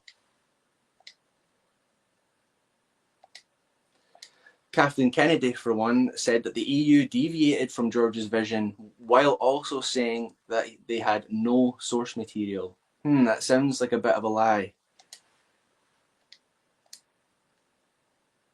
I have story treatments of 7, 8, and 9 and a bunch of other movies, and obviously we have hundreds of books and comics and everything you could possibly imagine. So, you know, I sort of moved that treasure trove of stories and various things to Kathy, and I have complete confidence that she's going to take them and make great movies. A treasure trove, that's a weird way to describe something you don't like, isn't it?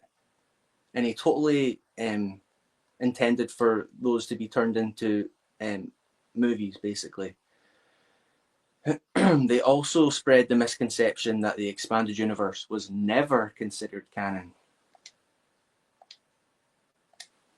There's this notion that everything changed and when everything became legends, and I can see why people think that. But, you know, having worked with George, I can tell you that it was always very clear, and he made it very clear, that the films and the TV shows were the only thing that he considered canon. So everything else was a world of fun ideas, exciting characters, great possibilities, but the EU was created to explore all those things. And I know, and I fully respect people's opinion about it, that some of the material said the next canon part of it, okay. But like from the filmmaking world that I was brought into, the TV series, the films were it. So it was not a big change for me when everyone was saying it's everything's legend status now. I'm like, yeah, that's what I've always understood. It's all legend status. Right, so it's not true, right? We know it's not true. Canon and continuity. Keep your ears peeled for the terminology used in this next clip. The continuity, it was a bit controversial, but it got rebooted, kind of wiped clean, which I think is a good thing. And now moving forward, fingers crossed, everything is just kind of smooth from here on out. It should all line up across. That's definitely the goal. It would have been really difficult to make episode 7, 8, 9, trying to fit it into the continuity of all of the books. And there just wouldn't be any surprise. Yeah. How difficult was it for your holocron when it gets brought to you after, what, 10, 12 years of you maintaining it? Yeah. Hey, so we're going to make more Star Wars movies, and we're just going to throw a lot of this out. Good luck. Do you have, like, two versions now? When you say throw it out, I didn't throw out anything. I still have a field that keeps track of everything that we did in Legends. When we start with the new stuff, it's just sort of refreshing because having a clean slate, you have so much less baggage. That doesn't make sense, right? How can something that was never considered canon be rebooted or wiped clean for a clean slate? That doesn't make sense to me. And that's because it was canon, as stated here by author Michael Stackpole. First of all, when we were writing those books, we were told we were writing canon. So at that time, we were creating canon. And so anybody who says they were never canon is just incorrect. So you think he would say that to Dave Filoni? You're incorrect. Aye. And this was reiterated, well, in an earlier interview by author Matthew Stover, and you will have seen this repeated a million times on Purist's channel. It was all canon. Everything published was canon. I should probably have slowed it down and had him repeat it a bunch of times, right, so people can understand. And in 2011, Scottish people can't say 11 if you didn't know, at a Comic-Con during a panel that Dave Filoni was supposed to attend, right, Leland Chee explained to a fan that EU was canon, an answer that he would have given if Filoni had arrived. The audio on this one's a little bit muffled, but I've annotated it for you. Dave Filoni apparently wasn't able to make today. Official, part of official canon. Everything is canon, the novels, the comics, video games, it's all there. We wanted to be on continuous one single universe where everything we try to make it fit as well as possible. And then when things pop up, we take it case by case. So Leland Chee, we've talked about him a little bit. He was also known as the Keeper of the Holocron and was hired to create a digital database to keep track of continuity. Where is it?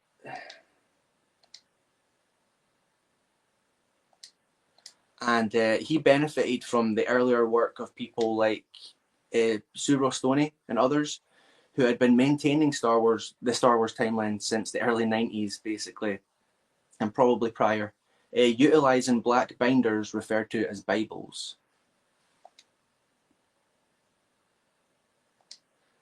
And Sue Stoney also said that the only things not considered canon were the stories with the Infinity logo, and obviously for a time the old Marvel comics, right?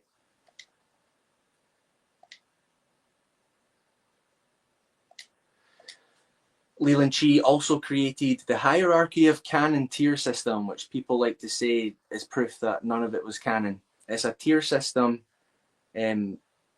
which was another in-house way of keeping track of continuity. These were not separate canons, but showed that everything was bound by George's movies and directives, and he always retained creative control. That's how the expanded universe operated. George's movies were the pillars, and everything else had to not contradict those. So everything was considered canon as long as it didn't contradict the movies, like I just said. And Chee would later specify, I'll get the image up.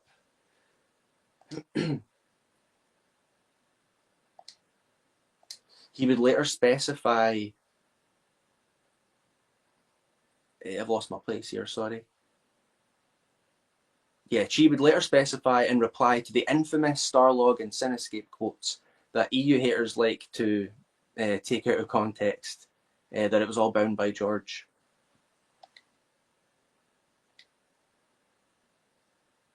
You'll see those quotes a lot if you're out there defending EU. And Chee also stated that G and C canon were the same. There is one continuity.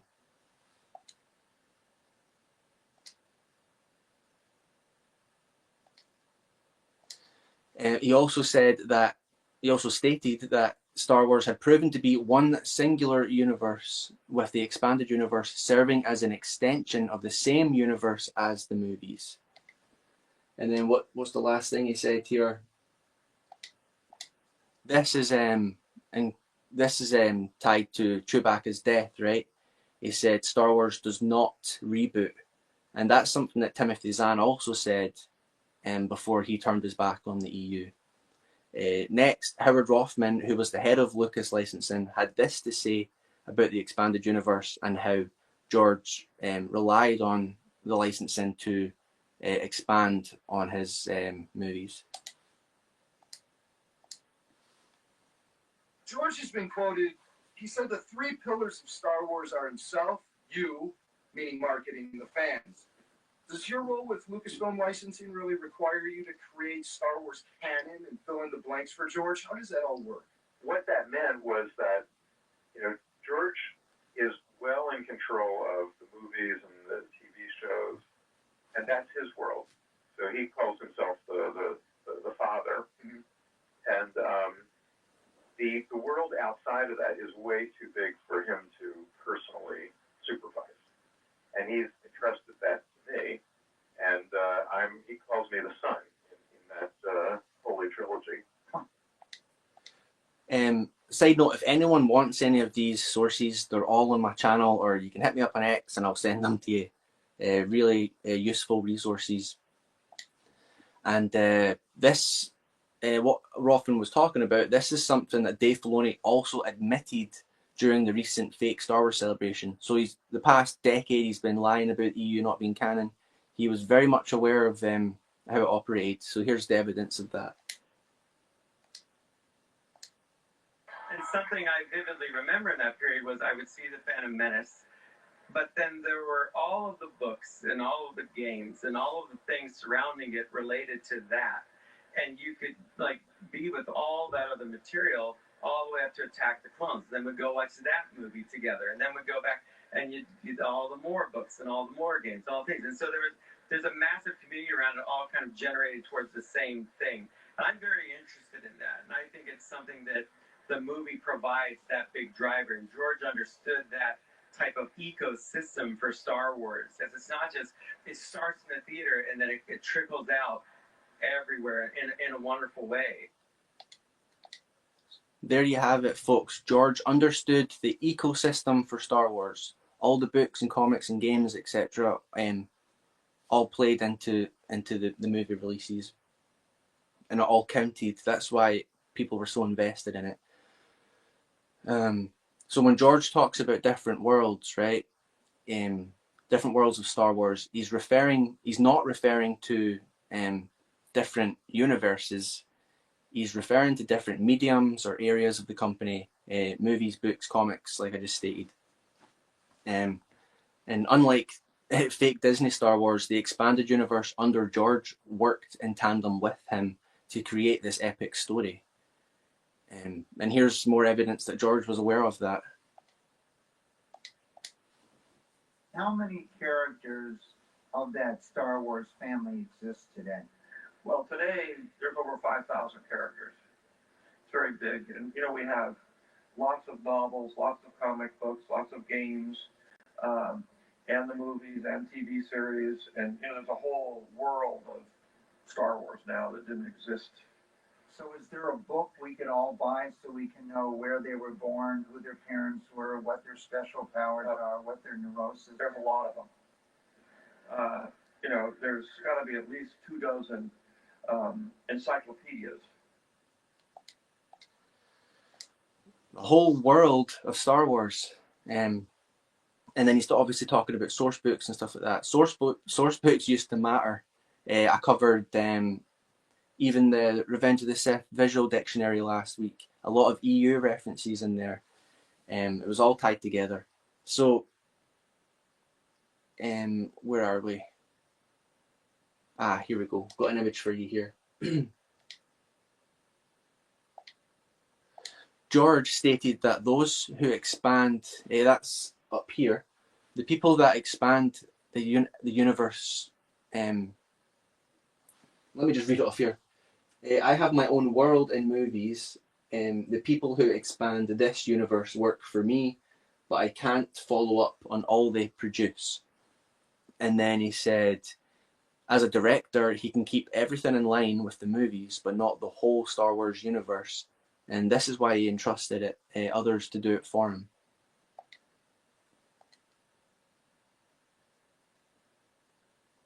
You've probably seen this next image before.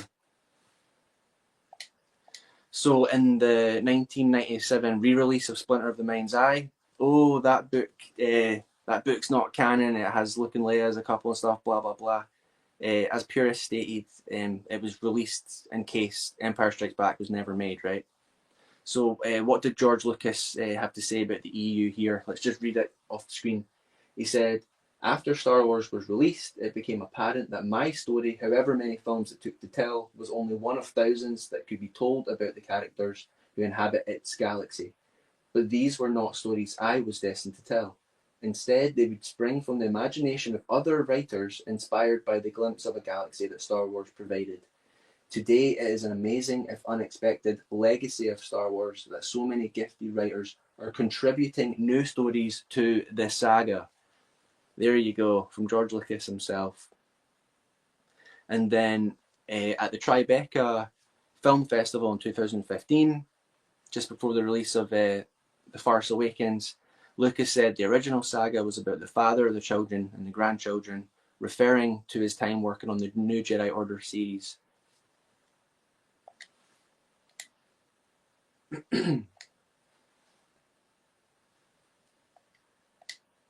Oh, and I forgot to mention that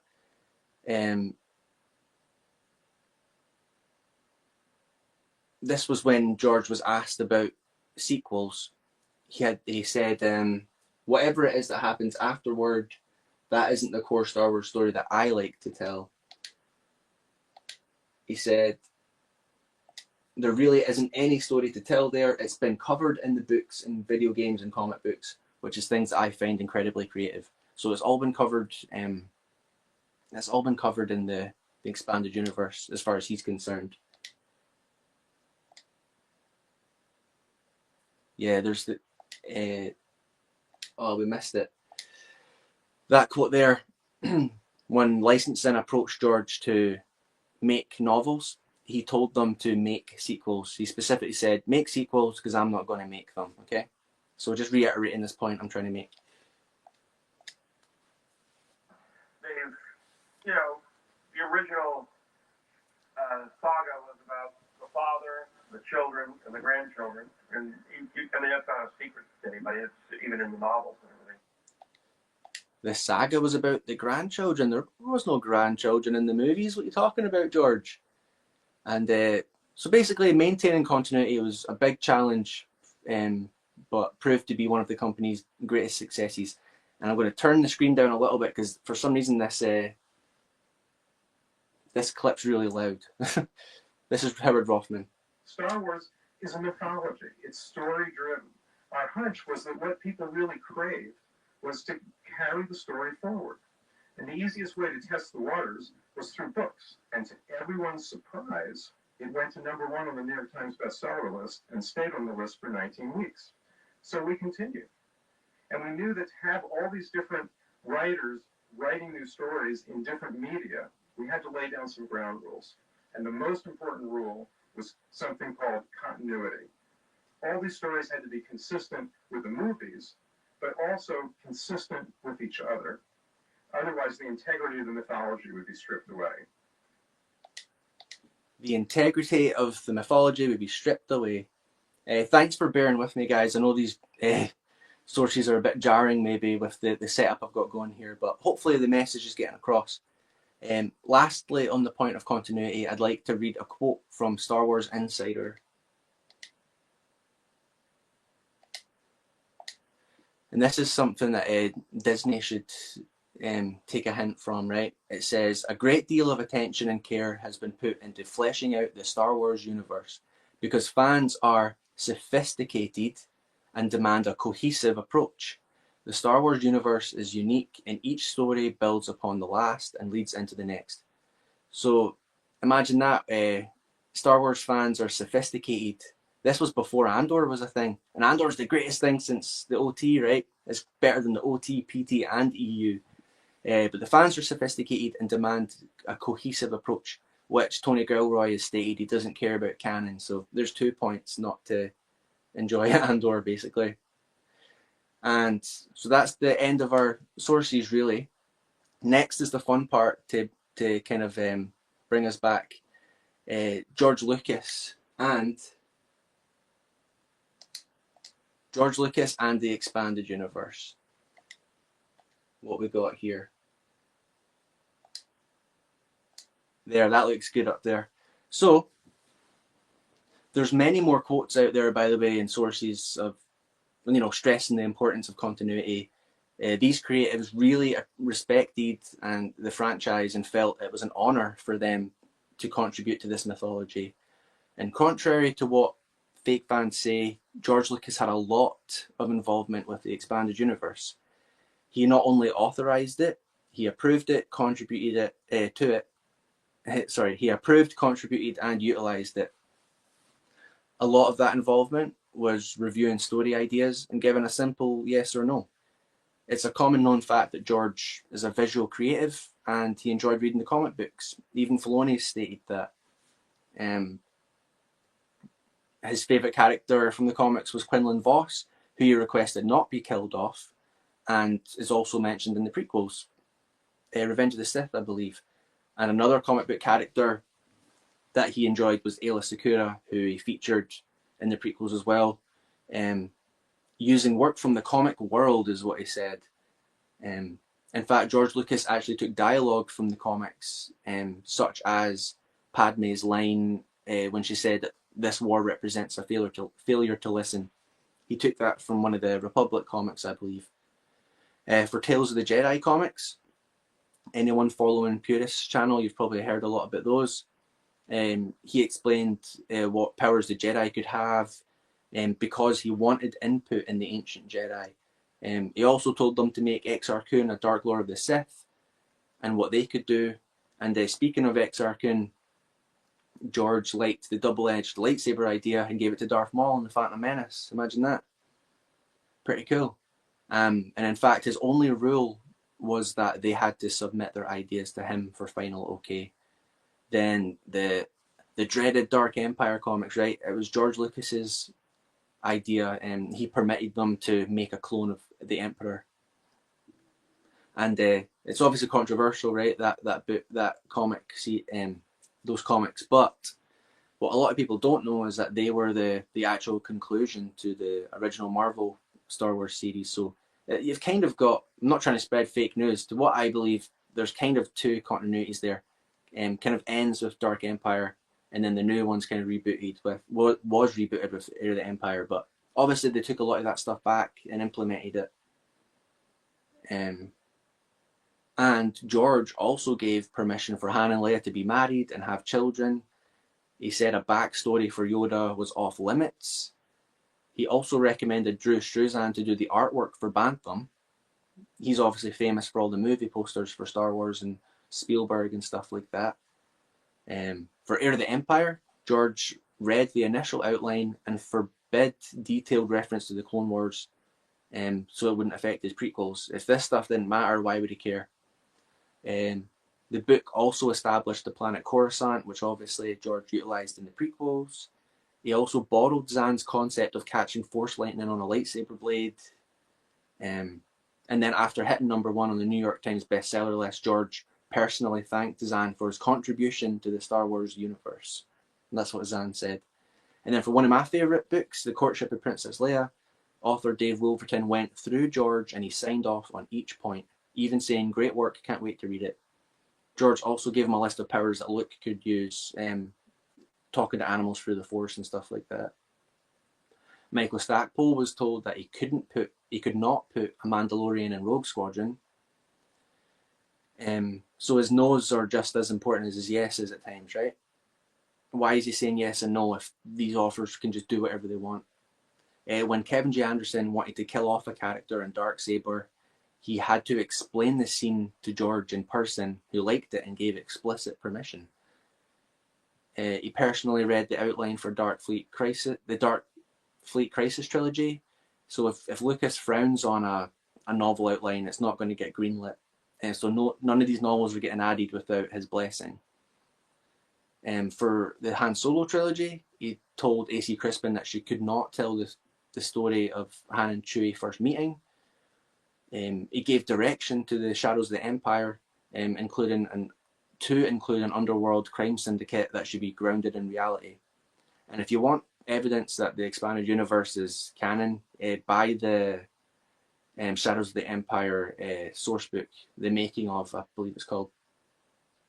And the soundtrack for that was also endorsed by George, and he wrote to author Steve Perry, "Great job, love the work." So he must have liked it. George also signed off on the marriage of Luke and Mara Jade. And people always say he hated Mara Jade. Well, Timothy Zahn was approached right after Last Command, which was the third book. He was approached to conclude the Bantam era. And basically all the authors in between knew that Luke was going to end up with Mara. So George had about 10 years to say, no, that's not happening. And everyone knew the entire time. So that's that debunked.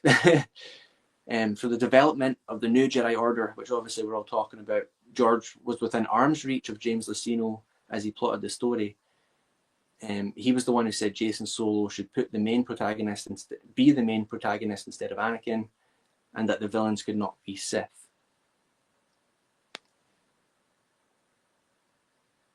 Let's see. And he also signed off on the outlines. He said they could not kill Luke Skywalker. I meant to make this point earlier concerning Chewbacca's death. People like to use Vector Prime as a way to say that the expanded universe is garbage because it's stupid the way they killed Chewie. Who do you think signed off on it? George Lucas said that they could do it.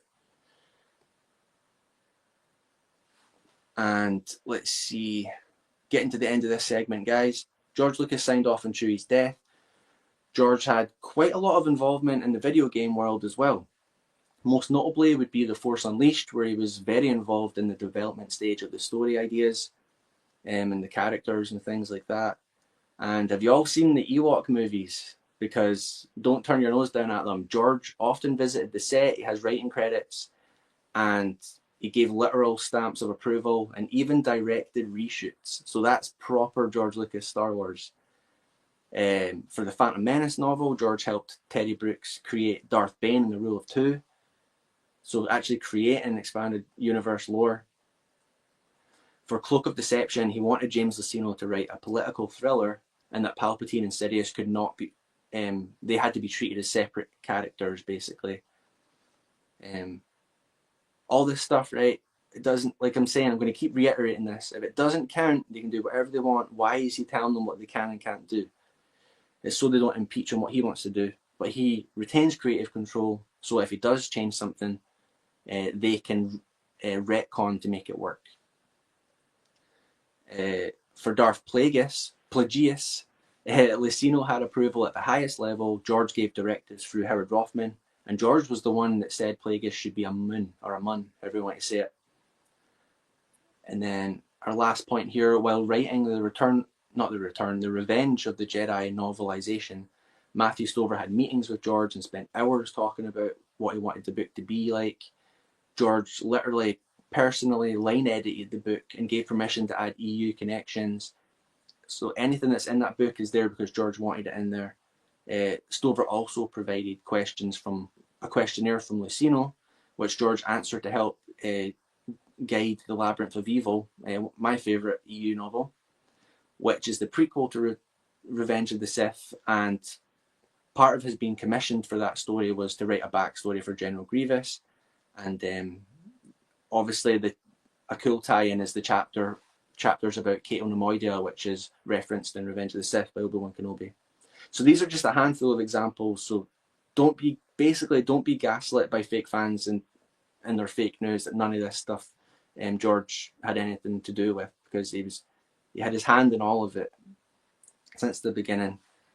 We'll get our next image up for this next part. We're going to get into our conclusion here, guys.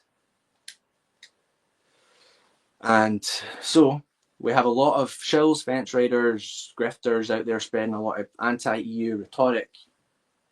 Some try to tear down and discredit the EU in order to prop up whatever current Disney Star Wars project is out there. These people need Disney Star Wars as much as it needs them. They both benefit from each other as they help to destroy the memory of real Star Wars. And this is why they push the hopium and copium, you know? True passionate Star Wars fans shouldn't have to wait on news articles, rumours, and disjointed Disney continuity.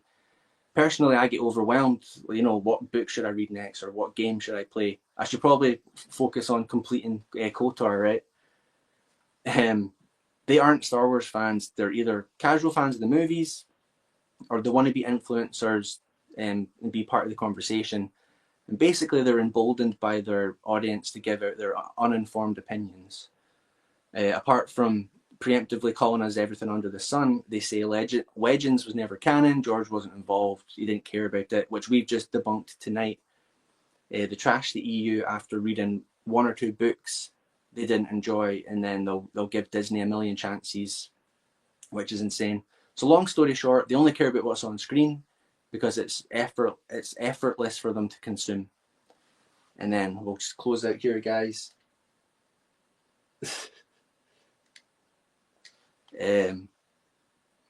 Lore. Star Wars is epic, right? Star Wars is really epic, and lore should never be treated like a chore, as we witnessed from some of the bigger corporate YouTube channels that cringe and cry about 19 book series, right? So there is 40 years worth of Star Wars stories to enjoy, a lifetime of new Star Wars to explore. Personally, at the rate I read, I'll be 60 by the time I'm done. As Matt Wilkins stated, the expanded universe respects and rewards the reader. We don't need new Star Wars because we have enough, like more than enough. And the more that we dive in, the more we'll learn, the more we can build up our knowledge, and we can be part of the conversation regarding real Star Wars. And then we'll be well equipped to counter misconceptions and misrepresentations of the history of this beloved franchise. We do so by continuing to learn and share what we learn with others through research and passion. That's an important factor, passion. So thank you to the Gatekeepers Alliance for hosting this awesome event and allowing me to be involved. And thanks to everyone in chat for participating and giving me your time and attention. And don't feel so despondent, guys, because Star Wars isn't dead. They just don't make it anymore. So real Star Wars is timeless, and it always will be the epic saga it was intended to be. So let's make it a goal, folks. Let's persist to keep on doing our best to preserve the real, true, original lore canon and continuity of George Lucas era Star Wars. Gatekeep what you love and do it now. And if you remember one thing from this panel, it's a term that was coined by Tim from the United Spacers Alliance. Canon is not dictated, it's established. So thanks to George Lucas for creating this universe, and long live the expanded universe, and lang may your lums reek, and you can take me off screen whenever you want to.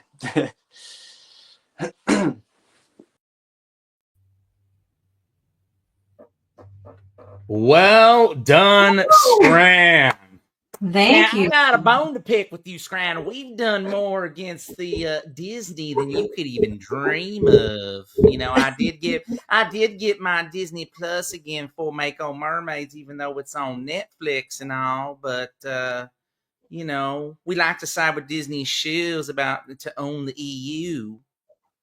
Anyways, great job, Scran. That's a lot harder than it seems, people. And he was more prepared than I was. So when I came on last year, it was my first time using StreamYard, and I couldn't even get the shit to work and figure it out. And I had just been at the hospital and stuff like that. So it was a totally different thing. I had to just wing it, and you guys just had to listen to me run my mouth. I think Scran did a great job adding all the visuals and all that stuff. Shout out to Steezo for Life. I saw he had dropped 5 gifted memberships as Scran was educating us on the fake Disney Star Wars and their bastardization and destruction of the EU. Steezo always supporting the Knights, the Spacers, the Purists, and the Gatekeepers Alliance as a whole.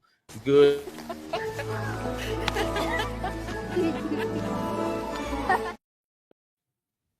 Rolling around with Padme, baby. That's right. That's good looking out. Steezo.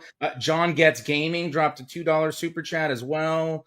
That's lazy. Basically, they don't want to keep track. Yeah, I mean, it's funny. They talk all this shit about the fucking expanded universe and how it didn't maintain, and they're going to do a better job. And we know that that's obviously not the fucking case.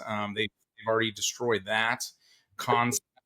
And I have a clip that I can share that kind of ties in what Scran's saying, and then me, Laura, and Tim will kind of take you guys out here to kind of conclude the night.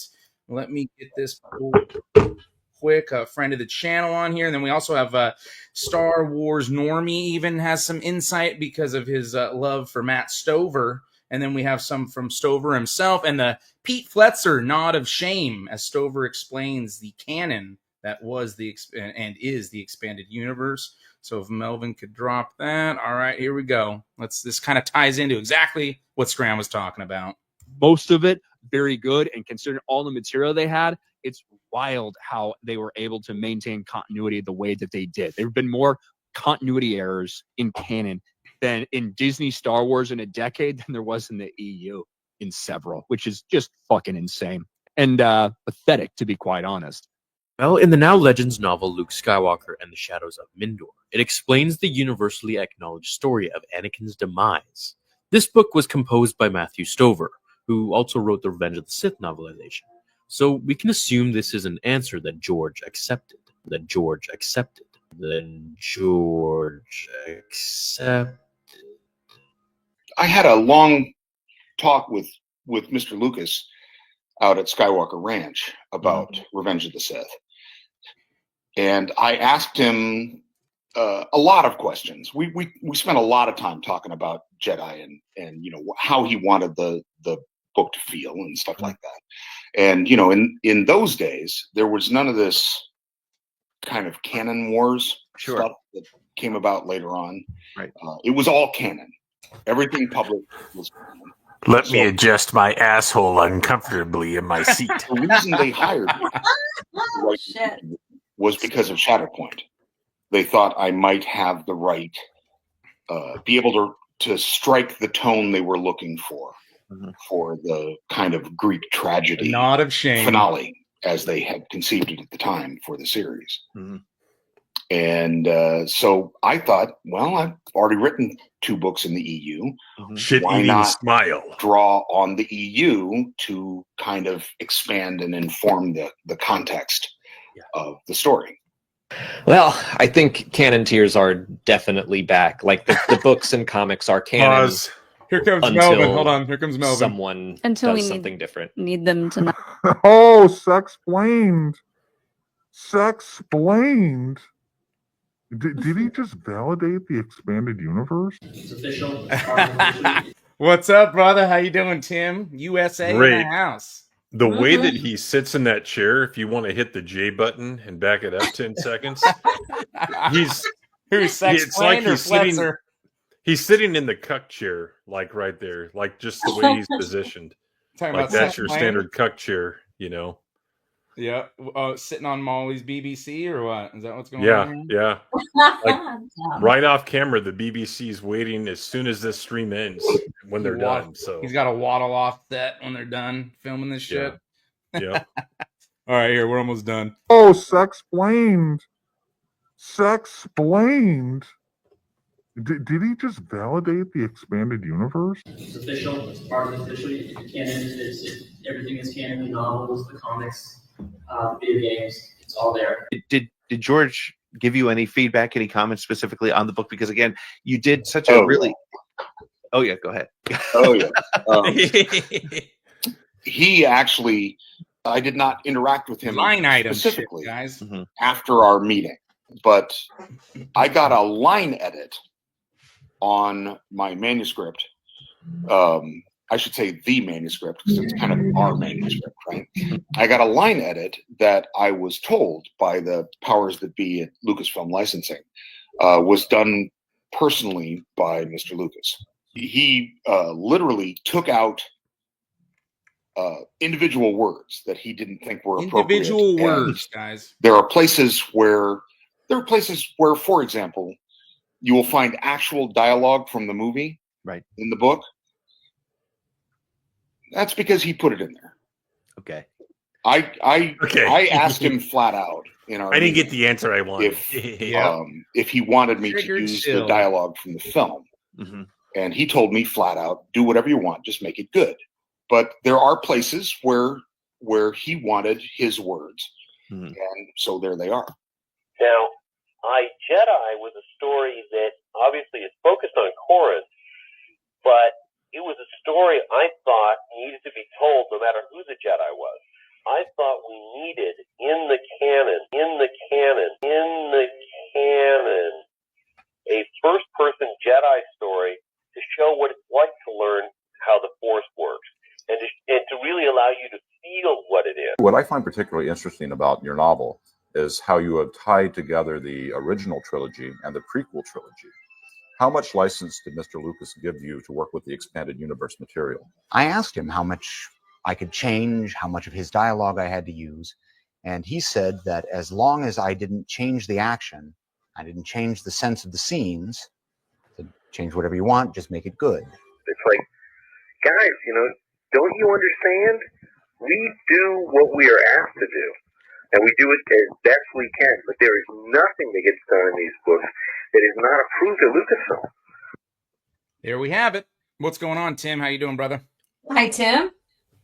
Doing great. How are you guys? We are having fun talking about real Star Wars. We had Celebrate. Andor fans in here, triggered EFAPtuals that like to EFAP a lot. Very triggered. Now, being high intelligentsia, I figured they would like books over movies and shows, but apparently you're an idiot now if you like books. Well, here's the thing. Like, I know this is not what this stream is necessarily about, but it's crazy how people can't wrap their head around the logic, the airtight logic that if you like Andor, you like Disney Star Wars. And the most hilarious cope we talked about last Friday night on the spacing was some guy said Andor is real Star Wars. Only the woke elements in Andor are Disney Star Wars. I'm like, holy shit. Right. Are you that delusional that you can actually compartmentalize that stuff in your own mind? Because no one of sane mind is buying into that shit. That's how hardcore desperate these people are to just have something branded as Star Wars. And it's just pathetic. It's pathetic. Yeah, and I went on Anna, that Star Wars girl stream, like about 3 days ago with Raging Rhino, and I hammered home the Oh, did you really? The consist. Yeah, I mean, I asked her if I could jump on, and I said, "How do I infiltrate this stream?" And she sent me the link. So, but she was very united with us as far as it not being Star Wars and whatnot, and. There were even people in the chat that were trying to take shots, but at the end of the day, they said, hey, I appreciate your position on gatekeeping and stuff like that and being consistent. And that's what it's all about, guys. And that's what the Gatekeepers Alliance is about. Like, we may not say what everyone wants us to or that's agreeable with this group or that group, but we are going to be an unwavering pillar of truth. And we are going to defend George Lucas and the expanded universe till the day we die. You know what I'm saying? And that's just it, and part of my thing with the EFAP guys was these are the same people that ripped apart The Mandalorian. And if you just substitute everything all the Mandalorian fans about, everything sucks from Disney except for The Mandalorian, if you just substitute the word and call it Andor, that's what we now have with the EFAP. Well, let me tell you something I know what EFAP did, and I swear we didn't do it because they did it. But in my opinion, something greater than the Mandalorian EFAP was the Raging Rhino Casual Rage EFAP of every Mandalorian season 2 episode. It was me, Rhino, Greg. It was sometimes Jeff from the Geek Blend would hop on, and we did every episode in late 2020, and we pissed a lot of people off, like people on our side. And then the Luke Skywalker thing happened, and we really went after it. And we really pissed some people off. And then the first real spacing, I think, was the night after Christmas in 2020. And we really went after it on that stream. And it was me and Greg, and then Ryan hopped on. And then it's like we're doing the spacing every other week. But yeah, we pissed a lot of people off during that time. But there's a playlist. I think Rhino has it public. Perhaps King Chris can find it. But all of us did that. And we did it from different perspectives, from a lore perspective, from a just in episode continuity, logic, storytelling perspective, and none of it made any sense. And we couldn't understand why all these people liked The Mandalorian. We could not understand it. It was just the dumbest bullshit ever. It was like, here's what we likened it to. It was like, whenever you're a kid and you're wanting to play your Nintendo, but your retarded little brother keeps bothering you, you give him the unplugged controller, right? That's what Din Djarin was like your retarded brother with the controller that's not even plugged in. That's how stupid that character was. So go find that, guys, because it was an excellent series. How many episodes were there? 8, I think. So you can hear me talking about, they tried to pull this from the expanded universe. And you know how Greg is. He can find the logic and all that kind of stuff in anything. And he tore into it from that perspective. It was just a really fun time. And we found a lot of funny stuff as well. But yeah, the expanded universe, my canon documentary from 2021. So we're coming up on, actually, we just passed 4 years, I think, about a week ago. So that's out there. I want to redo it. I want to remaster it and make some adjustments, because at the time I wasn't super good at editing, but I think it's a pretty good job. But that really I explains. like it. I think the knowledge in it's really good for sure. Yeah, and you probably like the comic part of it too. I go into Marvel and DC as well, like how canon works in comics versus a single continuity universe like Star Wars, right? Right. But yeah, it's, guys, like expanded universe is real Star Wars. It's real continuity.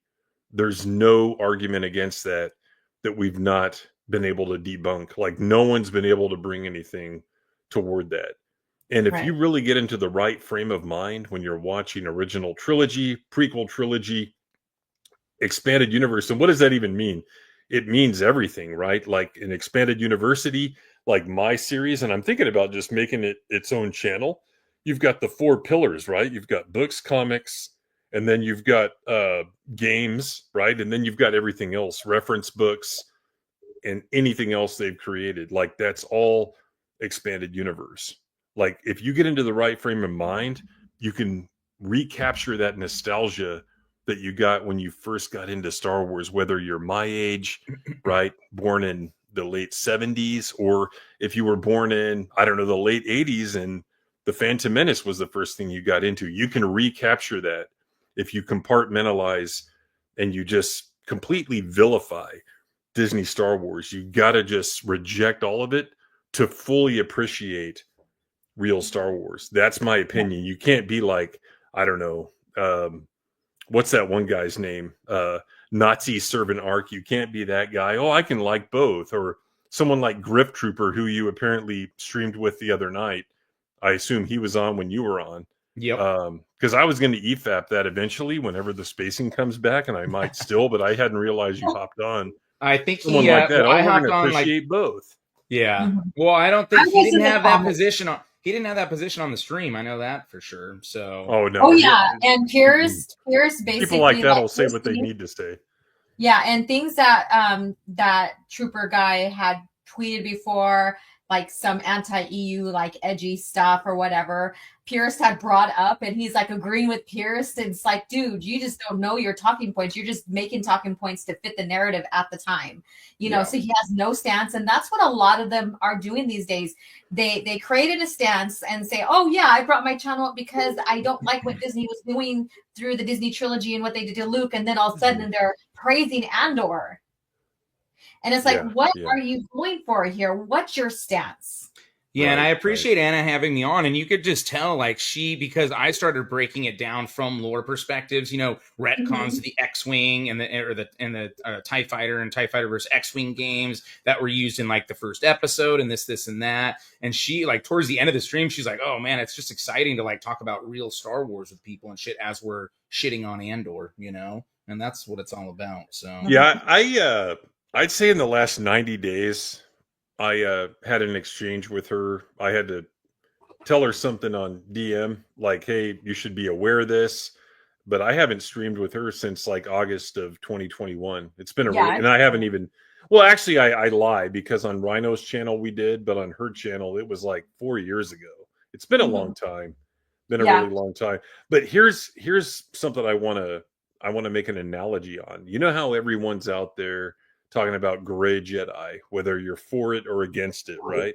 Mhm. Think about this. Like, you can't be a gray Jedi in the universe. You can't be a gray Jedi out of the universe. Meaning, Good point. you can't be like, I like Disney Star Wars, I like real Star Wars. You can't do both. It's like you got to pick a side, right? You got to purge the fake crap to like fully embrace what's real. You can't ride that fence. You can't be a fake gray Jedi. So, or you can be like us and you could become a Sith, right? Like embrace the dark side and just completely shun Disney. There's Star. no They had this turning great back. scene, this great moment. Okay, well, guess what? You can go find great moments in the movies and in the books and in the comics. Why do you have to have something now, like in live action? Because you're pathetic and you're an illiterate. If you can't read something, and reading to me is like the highest form of entertainment, because you get to make it up in your mind, right? You get to make up what's happening. What is the author trying to tell me? Not tell me, show me, because good writers don't tell, they show. right?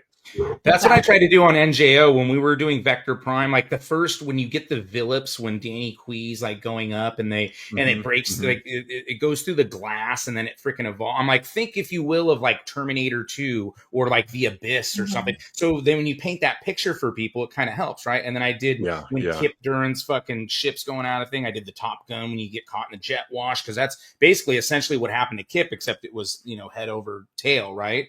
And then almost falling out, and then having to use the Force and almost losing his lightsaber as these Yuuzhan Vong bugs are fucking like destroying his ship. Like, so I always try to kind of do that, and you were on when we were doing Dark Tide Onslaught. And I was just doing some of the other visual stuff that I could find, like any way to kind of help people, to motivate people to get into it. And again, with that series, the drawback is you have the abridged version, right? So if, because we live busy lives in 2025, if you can't actually sit and read a book, then you just have to power through the AI full unabridged versions, because the story is so dense and such detail that you can't do an abridged version. I mean, you should never do abridged versions on anything, but especially when it comes to NJO, you do not want to do that. You're going to miss too many of the main story beats. Yeah, for sure.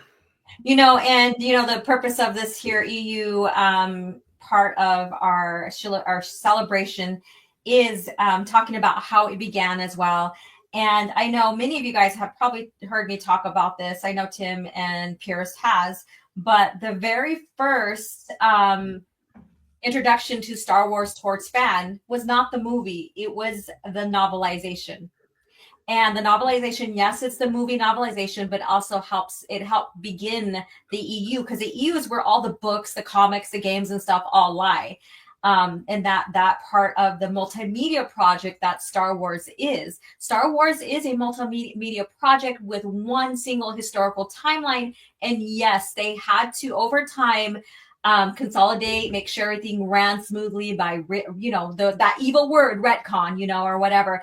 And the biggest, I guess you could say, the first renaissance was, or is for the EU was Timothy Zahn's Heir to the Empire. That's what really shone light on what the fans truly wanted, and how well these writers that George brings in can expand on through his rules, his guidance, and his company's guidance on the EU content that ties to the movies, that ties to the EU. So I don't know if you want to spin off of that, Tim? No, yeah, you're exactly right. And don't forget, the comic adaptation came out before the movie did as well, right? So I brought that up when Chef and Hick were saying it's a movie franchise. I'm like, no, it's a multimedia franchise. You had the original movie release multimedia, but they didn't obviously have the game technology back then. And then we had the Shadows of the Empire, Clone Wars multimedia project. Well, and don't forget this, like, what was it, 79, 80, maybe a little bit further along, you also had the radio dramatization written by, guess who? Who wrote the radio dramatization scripts? All of them. Brian Daley, right? That's right. Okay, yeah. Han Solo Adventures novelist as well. So he wrote those, and they expanded on the movies, and they were G canon. They are G canon. And Mara Jade is in Return of the Jedi. Correct. Yeah. Yep. And people don't know this, but within even G canon, there's even like sub levels. So it would be the movies, right? So if the novelization of Empire Strikes Back says Yoda is blue, then obviously the movie trumps the novelization. But anything that doesn't contradict is fully canon. Then you go down the next level, because it went movies, novelizations, radio dramatizations, and then scripts. So all those things, as long as they don't contradict what was above the other, then they were fully G canon. People don't realize that. And I knew all this because I knew a guy, and I'm not going to mention the name, but he's still kind of out there. Unfortunately, he's become a Disney shill, trying to ride the fence and all that. He's still making videos on Facebook that get like 4 likes or something like that. But he had a contact at Lucas Licensing, and we knew him. We'd interact with him on AOL back in the day, and we'd do voice chats and all that. And he had a contact, and it panned out because later on, when all this became public with Leland Shee, he wasn't like a Doomcock where he said he had a contact and it wound up being bullshit. All the stuff that she revealed in the early 2000s that this guy was telling us in 98, 99 was accurate. So yeah, G Canon had like sub levels, which is really, really interesting to me. They had it all figured out, and it's nothing new because if you look at Star Wars Galaxy magazine, when they talked about this, I think like an issue, I'm trying to remember the issue, and then Insider as well, where they talked about, hey, this is how continuity works. Everything is in canon or else we won't approve it. We'll just say, no, you can't do that. So it's nothing new. This has been going on since 93, not all the way back to the book.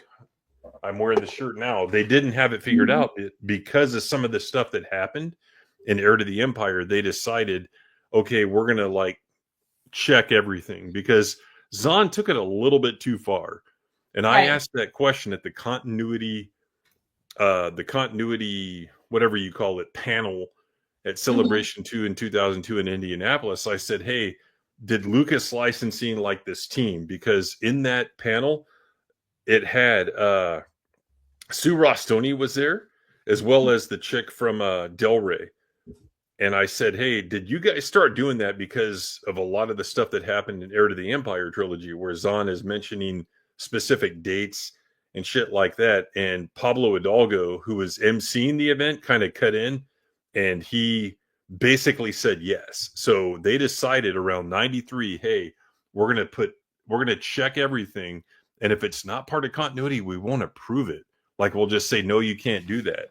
So everything has always been one continuity. There's no multiverse. Yeah, they had some non-canon fun stories, like in Star Wars Tales, like the photo one where the Kessel Run, where they're like birds that Han Solo is transporting. It was meant to be comedy, not like part of actual canon. So you were talking about Shelley Shapiro was there too. Yeah, I was. Yeah, Shelley was there. Yeah, Okay. and Aaron Alston, and I have that picture of myself with Aaron, and I brought Starfighters of Adamar with me on the off chance that I'd meet him, and he was there early, like 20 minutes before the shit started. He was up at the table, and I ran up to the stage. I wish I had that picture now. I could show you guys. And that's amazing. I know the one you're talking about. Yeah. Yeah. So it was him. Troy Denny was there. James Luceno was there, and he actually revealed Boba Fett in the NJO panel, because they had a continuity panel and an NJO panel. And someone said, yeah, we'll never see Boba Fett again. It's not like they were even asking. And then he like grabs the microphone. He's like, don't speak too soon. And everyone like starts clapping. And then it was like a year later or 2 years later, no, 3 years later, when the Unifying Force came out, because that was 05, I think, that the final book came out. And then sure as shit, there's Boba Fett. So that's how far out they had that shit planned. Because again, this is May 2002. This is like 2 weeks before Attack of the Clones came out. So that's how far out they were. Yeah, because they had the outline, and that's why I covered the round robin interview. Like, I know some people probably were like, "Oh, there's too much minutia." I mean, I think we had a pretty good chat, like in when I did it on my live stream, but because it reiterates the attention to continuity, right? Because this was a new publisher, so they were taking it to even the next level of what they tried to do with Heir to the Empire and all that, when they knew they wanted to start some continuity in order. And you had Shelley Shapiro, Sue Rostoni, Lucy Wilson, and Luceno, right? And they all talk about it. And that's the thing, like James Luceno, like, so out of all of the other, and that's why we play clips, guys, of people like Leland Chee and Timothy Zahn and Stackpole. Like, we play clips of them saying the EU was canon, because a lot of them now, because they're on the payroll for Disney, they've reversed course and they try to say, but it doesn't matter. They can't unsay what they said before Disney purchased Star Wars. And I will give, that's one thing, like, again, now James Luceno's written 2 Disney books, right? But I do give him a lot of credit, because he said, I can never discount the credit of any of the authors and what they developed for the Star Wars universe and stuff. And it's his way of saying, I don't appreciate or agree with the retconning of the expanded universe, and that it still is canon, basically, is what he's saying, is what I get out of it. Now, he did have to insert things like Baby Maul and stuff like that. Now, remember, this was still in the George Lucas era, though. So he wasn't like doing shit behind, like, more than likely, you can tell by the way, because I just re-reviewed the Plagueis novel, a lot of that stuff's brushed over, especially if I've read all of Lucino's books except for Millennium Falcon's the only one I need to finish, and you can really tell him, yeah, there it is. You could really tell he was kind of skimming over it, in my opinion. You know, when you look at the way that he writes in detail, it wasn't really there. It was something that was definitely shoehorned in. Yeah. And you know what? And just going back to what Tim was saying about Zahn and the continuity advisors, I guess you can say, it looks and sounds like because of some of the mishaps that Zahn had done with mentioning Clone Wars dates or time frame and stuff like that, they're like, okay, hold on. You know, George specifically said, don't, you know, pertain to that era. But then he did. And they're like, we need to keep more more focus on what they're bringing in as writers and making sure that we catch these errors so that it doesn't get published and stuff. And, you know, so like I said, I always say that, you know, yeah, they had to retcon, they had to smooth things out and stuff. There are mistakes along the way. Does it mean the EU is bad? No, it doesn't. It just means that, you know, they had to stay a little bit more focused. And, you know, later on, Leland Chi was brought in to make that database. And that's where the attention really came into place. However, there were people already taking care of the continuity in the quote unquote Bible to keep the continuity as well put together as they possibly could. And it's funny, Tim mentions Brian Daley, right? Doing the audio dramatizations. Well, Daley is the one who brought and referred Lucino to Star Wars, right? Because they were like or they were good friends, from what I understand from what Lucino said. They went and drank tequila and watched fucking Star Wars together, like when they were younger and shit. Yeah, and they actually wrote Robotech novels under one name, under the pseudonym Jack McKinney. So that's really interesting. So what does Lucino do when he first shows up? Reads all the fucking Star Wars shit. He gets all the information. And what's the next thing he does? He grabs Daniel Wallace, who's making all kinds of source books and knows the lore. That's like the intro to my channel is about how creators used to respect the IPs and like cared about what came before it. That James Lucino is a prime example of what that is in play, right? That's exactly what he did. Share that picture again, and I want you to guess what shirt I'm wearing there. The same one you're wearing right now. No, they didn't have this shirt back then. This is actually the Chris Benoit shirt that is an X-ray of the radius and ulna bones breaking in someone's arm because he had the crippler crossface. This is obviously like 4 years before he did what he did, but pretty hilarious that I had that shirt on. So that's crazy. But yeah, they gosh, guys, like even in like the late 80s, before they had this concerted effort to say, hey, we're gonna have continuity, I would write like fan fiction, right? I can even find some of the files now, and I wanted it to be accurate and stuff. So I had all the West End books over here on the shelf. Okay, you know, I'm gonna write about this 5 Star Destroyer fleet. I need to make sure that how many turbo lasers are on each one and all that stuff. I think Star Wars fans in general, they're so toxic. And you know, there's what is the saying about a Star Wars fan? Like, no one hates Star Wars more than a Star Wars fan. I just think it's like a unique group, the real ones that really want consistency. And I don't think there's anything wrong with that, right? Any more than you want consistency in your belief system. Like, that movie was so groundbreaking, the first movie, and it set such a precedent that we just wanted some fucking consistency. There's nothing wrong with that. So. And now we're seeing the so-called fans wanting that consistency, but towards Disney, even though they fought against, you know, what had happened with Luke and stuff in the DT. All of a sudden, they're stretching it towards other projects. Oh, we want consistency, but they forget their stance in the fight. You know, so. Yeah. And so I think it's very important here, as for Gatekeepers Alliance, to address the fence riders as well as the shills, because eventually people will listen to the fence riders and then they'll say, oh, well, they're still hating Disney Star Wars, even though they like Andor. And I'm like, no, they don't.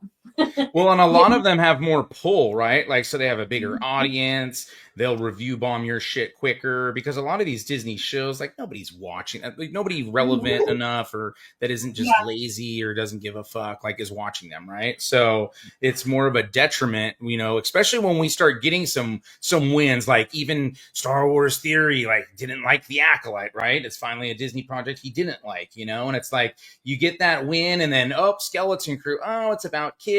It doesn't destroy lore, even though it dips into some YJK lore that it breaks. It breaks lore on the Marvel comics. But it's okay because it's kids, you know, and there's a lightsaber in it, so I can sling a lightsaber. So that like all just kind of like freaking adds up. And yeah, I mean, I don't know, fucking it doesn't help. And then now we have Andor. So you have these group of fans were propping up Skeleton Crew. Now this group of fans likes Andor, and then meanwhile the EU starts to get buried. I always bring up Asajj Ventress. I just finished covering her, like, I haven't made all the videos yet, but all the lives, we've done her whole story arc. But when you search Asajj Ventress on a Google search, you won't know that she's Ratataki until you get to like the third page, not the third listing, the third page of the Google search. Yeah. Because it's getting buried under that Disney lore and all the Disney searches. Yeah, because going back to like my streams in 2021, like 4 years ago, I would talk about that. It's really heartbreaking that anytime somebody searches a certain character name or whatever, like right now, let's do it. Like I'm going to go to Google, right? And I'm going to look for Wedge Antilles, right? You do that, and then you go to fucking images, and what do you see? You see that fucking Rebels one. You see him as an old ass man in the Rise of Palpatine and all this shit. You don't see like real Wedge, and that's just one example. It could be anything. It could be Asajj Ventress, like you said. It could be Darth General Maul, Grievous, Iridonian. Now it could be Darth Luke Maul's Skywalker, back. right? It could show that girly with like eyeshadow, Yeah, with the and all piss that. saber. Yeah. Mm-hmm. Piss Yeah, saber. yeah. Yeah. So it's kind of heartbreaking that when people go out there now, like let's say 20 years from now, unless there are people like us that are actively debunking this stuff, people are going to think like, hey, this is what Star Wars was. Yeah. And it's embarrassing. It's really embarrassing to be a Star Wars fan, even a real one, because you have to explain to everyone like, hey, you know, I liked it up until this date. So all this new stuff you see, like, I don't like that. And I always make a point to say that. So. Oh yeah, me too. Yeah, And I usually wear EU shit. Like I'll wear a Darth Bane shirt or a Darth Plagueis shirt or something where you know it's not Disney Star Wars. You know, that's kind of where, like Tim's wearing the Heir to the Empire shirt, like something that differentiates it from this fake shit.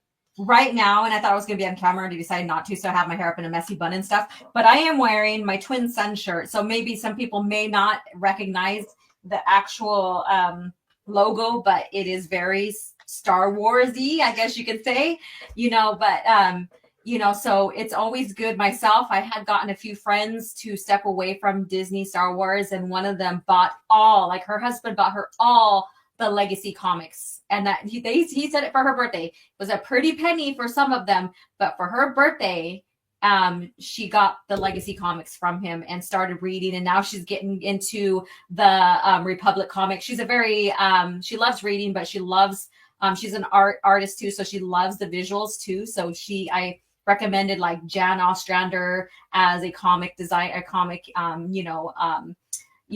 and stuff. So we're making a difference here. And the bigger picture in Star Wars, yes, it's the movies, it's the foundation, I guess you could say, or it leads you to. But when you think about it, the EU is actually the broader picture to everything. And so if we're not putting this in front of people and we're not keeping it front and center, yeah, it's going to be forgotten because of how Disney is taking advantage of their pool through all types of media sources.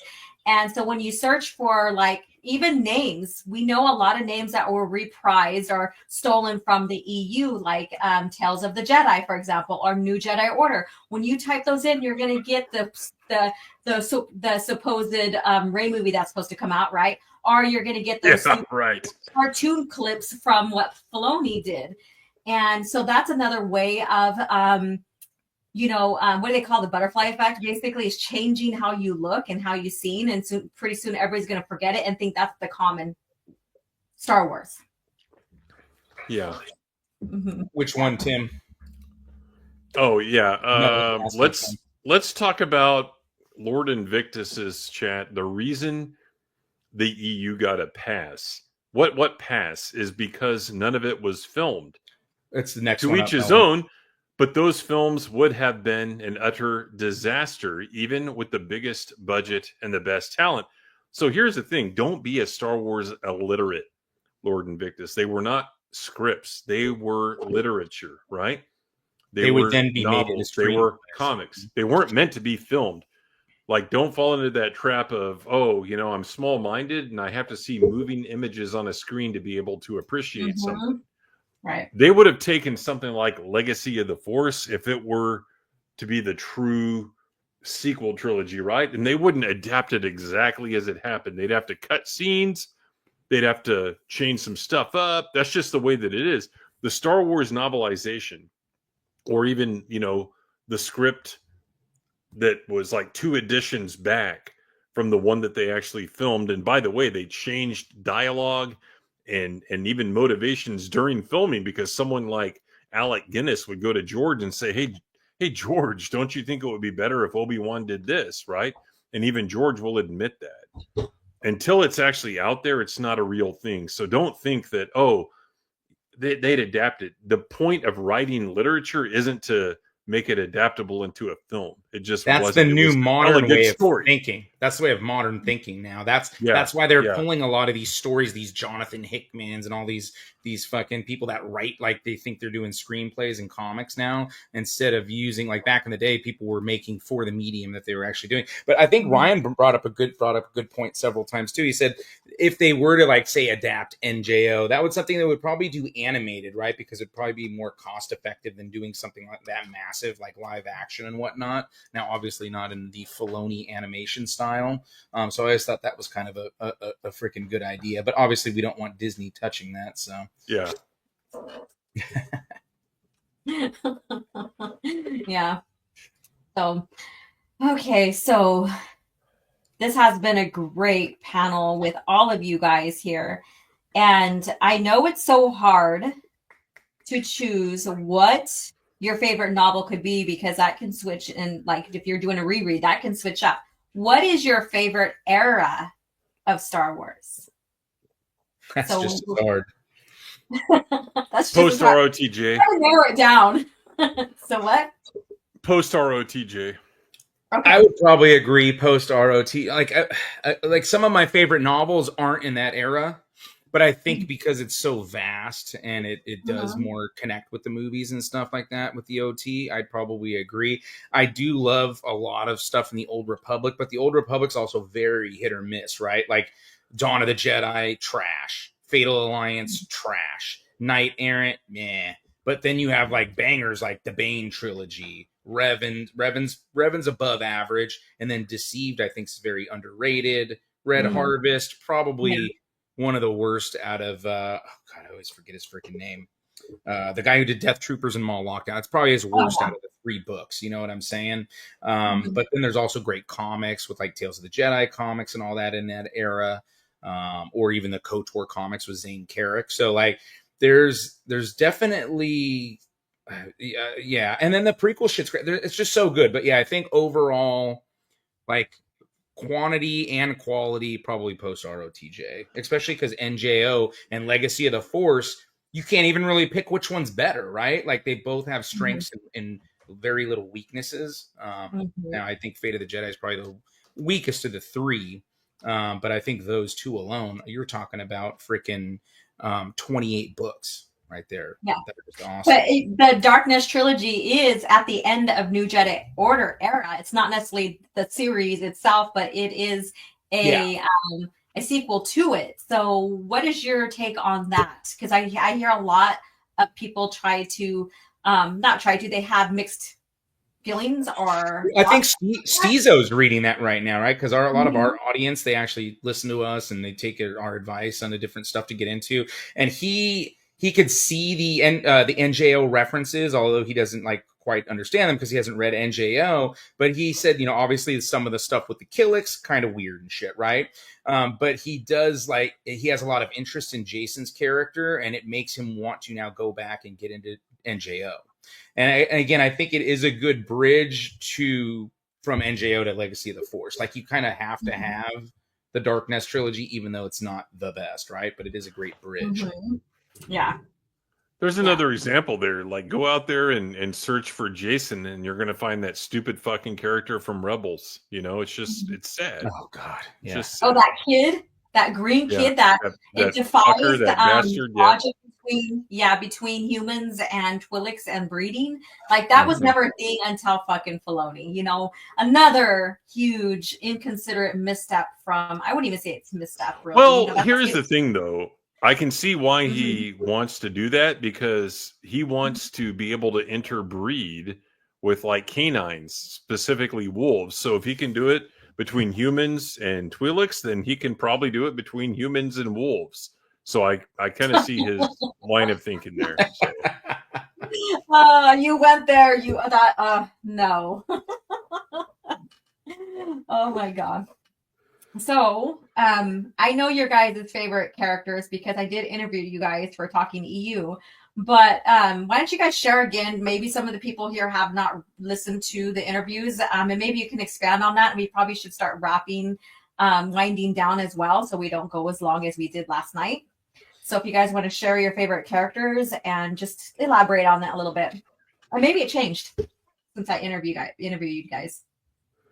So whoever wants to go first. I gotta go with the Hunchback in the Mos Eisley Cantina. I mean, that character's depth was unparalleled, and no, you know who it is. It's gotta be Wedge Antilles, like real Wedge Antilles, right? Because what happened with him in the films, it's like, hey, look, here's this kind of like a working man's man. He survived 2 Death Stars. He was professional. You could tell, like, he was just there to get the job done.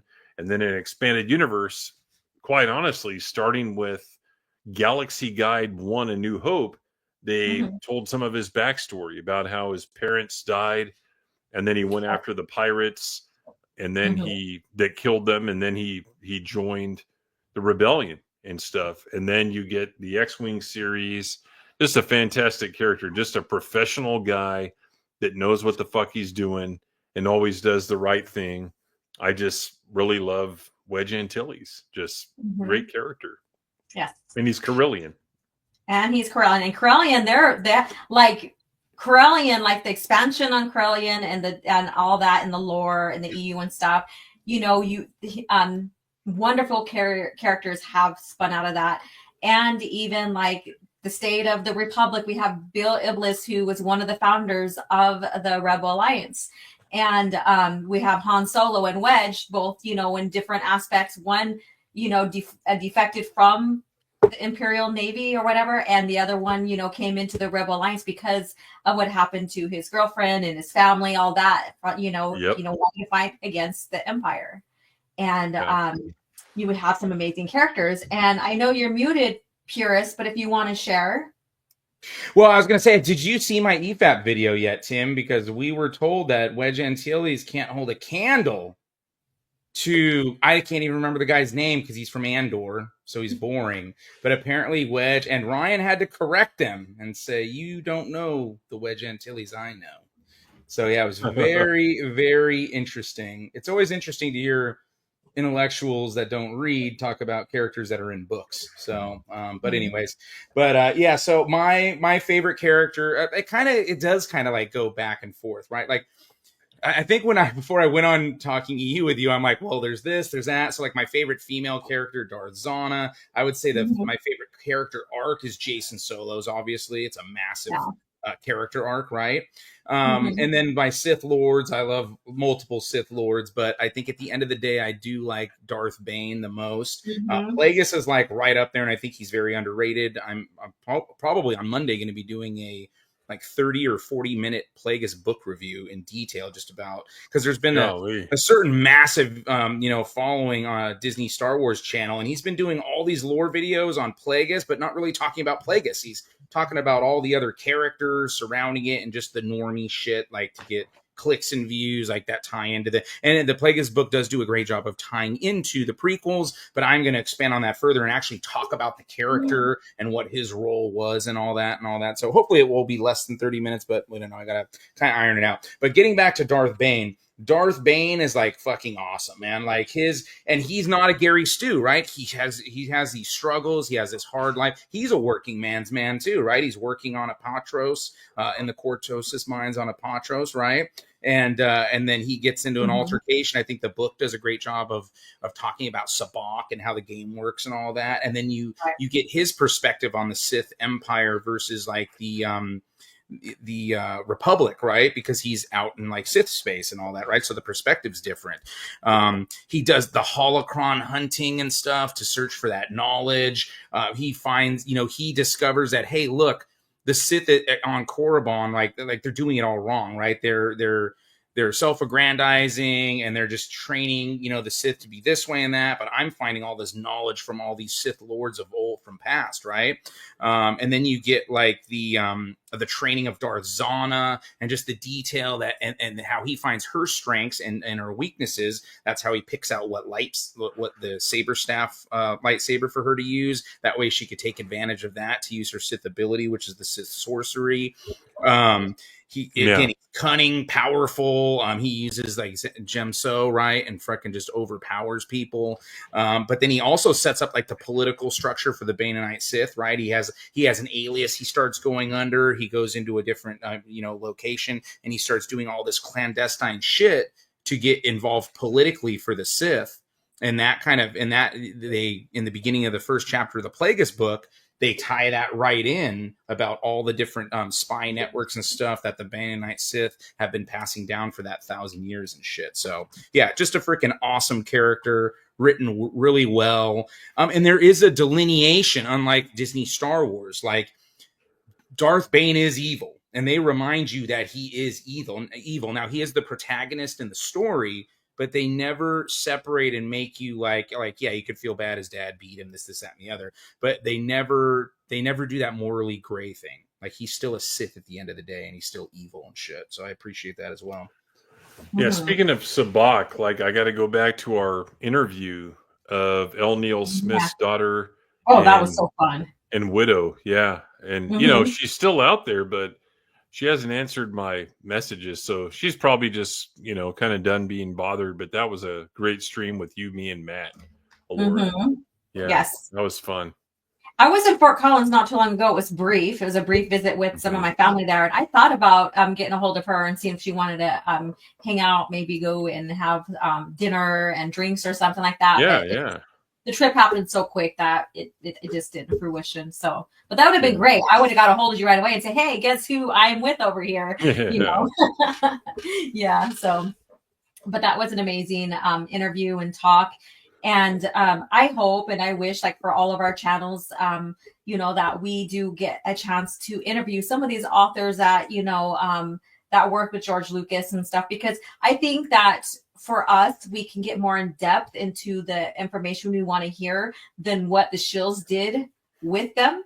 And I think they would see more appreciation coming from our interviews and talking with them and their work towards the lore during that time. And so, that's what I'm putting out, manifesting for us, is to have these amazing conversations with the authors and stuff like that, just to keep everything front and center. So. Yeah. Yeah. All right.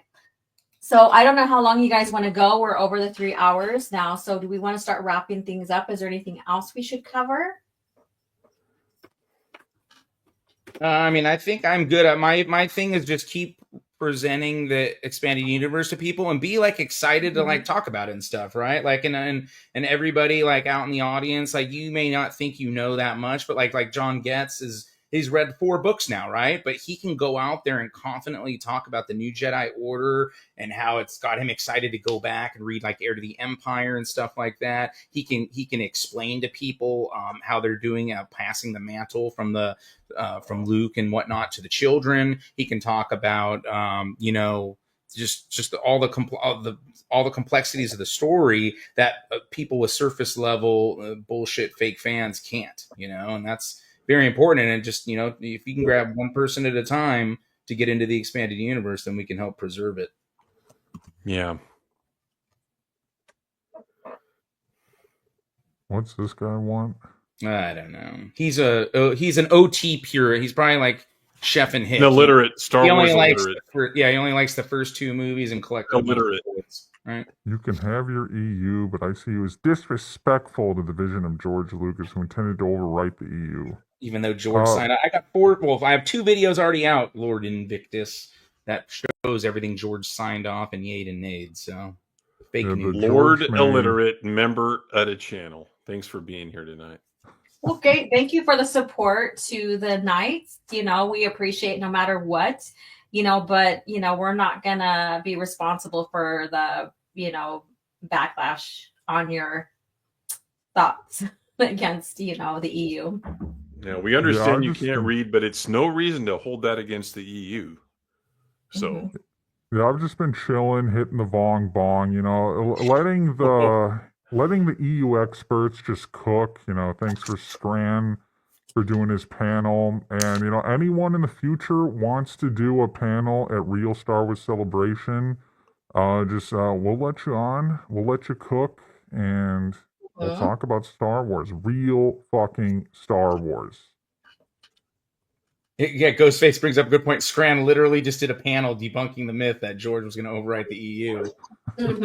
Yeah. Now, if we see this guy on EFAP, we're going to have to laugh at the uneducated audience. But we've had some crybabies come in here, and let me pull up something. They're review bombing me. They actually are driving the watch time down faster than the communists, which is very sad. Such refined people. All right, so we had this guy. He is from the Mauler Discord server. The big Mauler fan. I don't think Mauler sent him over here, but he is triggered that we're having a real Star Wars celebration. And so he got roasted in the chat, got roasted live by Darth Melvin, leader of the Knights of Melvin. And so then he comes into my Discord server, and he's like, and this is someone, keep in mind, this is what we're dealing with in the fandom. He said, I believe in the chat here, that he doesn't like any Disney Star Wars, but he likes Andor. And I'm sure he jerks off to Rogue One as well. Anything Tony Gilroy related. But apparently doesn't like anything Disney's done except Andor. So he comes in here. Is anyone down to have an actual conversation about Andor being fake Star Wars? Or are we going to just call everyone shills? So I respond, it's Disney Star Wars, therefore it's fake. Exactly. End of discussion. End of fucking discussion. He likes one thing in Disney Star Wars. And he's coming into the chat, coming into the Discord server, having a Star Wars meltdown. So it's like, I don't believe he only likes Andor. I think he likes other shows. I think he likes Mando. I think he likes Rey. That's why I call everyone Rey lovers. It's a common theme too, Melvin, because you used to always get the sequel lovers, right? Or they would pretend they weren't. I don't like the sequels, but I like this, right? Like it's gone all the way since then. I had one of my people in my Discords were asking about because Theory's like, oh, I'm friends with Melvin, da, da, da. And I'm like, yeah, but you see, back then Theory acted a certain way and acted like he was going back to the dark side. I said, now with the follow-up with the Gatekeepers Alliance and with my Theory Exposed video, we've shown the pattern with Theory, right? That he, obviously continues to shill for Disney. So yeah, it's kind of the same thing, but they all say the same shit, hey, I hate everything except for this, and because it's their exception, that makes it okay. And like Tim said, you have to pick a side. It's you either like fake Star Wars or you like real Star Wars. Yeah, that fucking trope where oh, I like Andor, but the parts I don't like, those woke elements, those are Disney Star Wars. It's like, are you really convincing yourself of that? If you are, then I have no respect for you as a human being, and you're not anywhere near being a fellow intellectual. I'm sorry. Fuck you. So this was directly from Mahler's server, where they're sharing purist videos in there, like crying their eyes out. And like these are the people that are on our side. These are the people that think they're anti-Disney Star Wars, but they're getting big mad. So you got retarded extremists. Like, how are we extremists? We celebrate real Star Wars. Is an extreme. Being consistent and sticking by your guns, because the EFAP did the same thing to the Mandalorian that Tim and Rhino and Greg did, right? They did the same exact thing, but because they like this, now that's being extreme if you criticize it, right? That's not consistent with what they were doing originally with the Mandalorian show. So it's just because we just they want like something good. And so even if they share the same brain cells, even if they're on the opposite sides of the fence. And so then this idiot, exactly, the Gatekeepers Alliance claims they are right, but they literally are the same as the actual shills. How does that make sense? We reject Disney Star Wars completely. This guy loves Andor so much he jerks off to it every night. And because we think it's trash, that makes us the shills, because Andor is actually more real Star Wars than actual Star Wars. I just don't understand. It's just mental retardation at this point. Well, we had the same thing when Darth Paw's stream got raided by the DA and the Echo Chamber. Mhm. You know, they said the same thing, like, well, you're basically acting like Kyle Katarn. Well, first of all, none of us, the Gatekeepers Alliance, have ever been catfished, and we can't say that about Kyle Katarn or Echo Chamber. Okay. Hey, I'm gonna come on your stream. I'm gonna bring my friends. I'm gonna share the link with. Is that okay? You 14-year-old? Yeah, no, he didn't share the link. He just shared it. Well, he did share the link. He didn't even ask for permission to share the link. But yeah, so that was the same logic. Like, do any of us act like Kyle Katarn? Come on now. I'll debate a black person any day of the week. It doesn't matter. I'll debate the substance of the matter. I'm not. That's all they have. I don't have. How many of these people, probably this guy included, have reported your video and channel from the Mahler server? I don't know, but I'm down to 59%. Like I said, they haven't bombed it quite as hard as the communists, but they definitely didn't watch it as long as the communists. So at least when the communists got triggered from Saltier Than Crate subreddit, they actually watched the video. So now we've been told if you can't watch Andor or all the seasons and all the episodes, then you either have ADD or you're too stupid. So if you, using the same train of thinking, if you guys can't watch my entire video and get that watch time up, I'm going to assume you are an idiot or you have ADD as well. I'll do you one better. If you can't read a thick-ass novel like Star by Star, then, hey, what do you have? Like, what do you have? Right. Yeah. Yep. And I'm glad that we're all on the same track about, like, the intelligence comes from what you read, expanding and using your mind creatively as you read through and picture the scenarios in your head and stuff. That's how creativity, intelligence, that's where it all comes from. That's why George's master class with his building of Star Wars and stuff, because he brought that all from his imagination. But when you sit in front of a TV and just allow the TV to rule your imagination or just make your mind shut off, mind you can watch shows and still have some creative process. But when you just mindlessly watch and consume, there's no intelligence behind that. Melvin, can you highlight Mandalore Express? This is a great question. New to the channel, great stuff. One question, though. If all that Disney is doing is crap, where is the hope for audio, visual Star Wars content in the future? Let me tell you something. Okay, this is actually a really good question, right? I believe Ryan said they're starting to do unabridged versions, right? So I'm not telling you to go get Audible and support Disney financially. But what I can tell you is there is a website that I use, and I can grab any audio book that's on Audible, a bootleg version for free, using the internet. So what you can do is, if Disney does make unabridged versions of stuff, you can wait till it becomes available on that site without supporting Disney, and then you'll have an unabridged audio book version that you can get sailing the high seas. Just like it's on the internet, invented by Al Gore, as we all know. But here's my response to this: like, we're not hope grifters. Don't look for hope in the future. Look for what's the word I'm looking for? Look to preserve the past. Look to preserve the past, but look for complacency in the past. Look to the past, guys. There are almost 50 fucking years of content, books, comics, movies, radio dramatizations, interviews, all that stuff. Why do we have to have new stuff? That's the thing, because you want to be part of the water cooler talk. If there's anyone nerdy enough at your workplace to be able to talk about Star Wars around the water cooler, like, stand out on your own and be an expert on the past, not on the future. Take solace in the past. Maybe that's the word I'm looking for. But just find that in the past. We don't need the future. We just don't.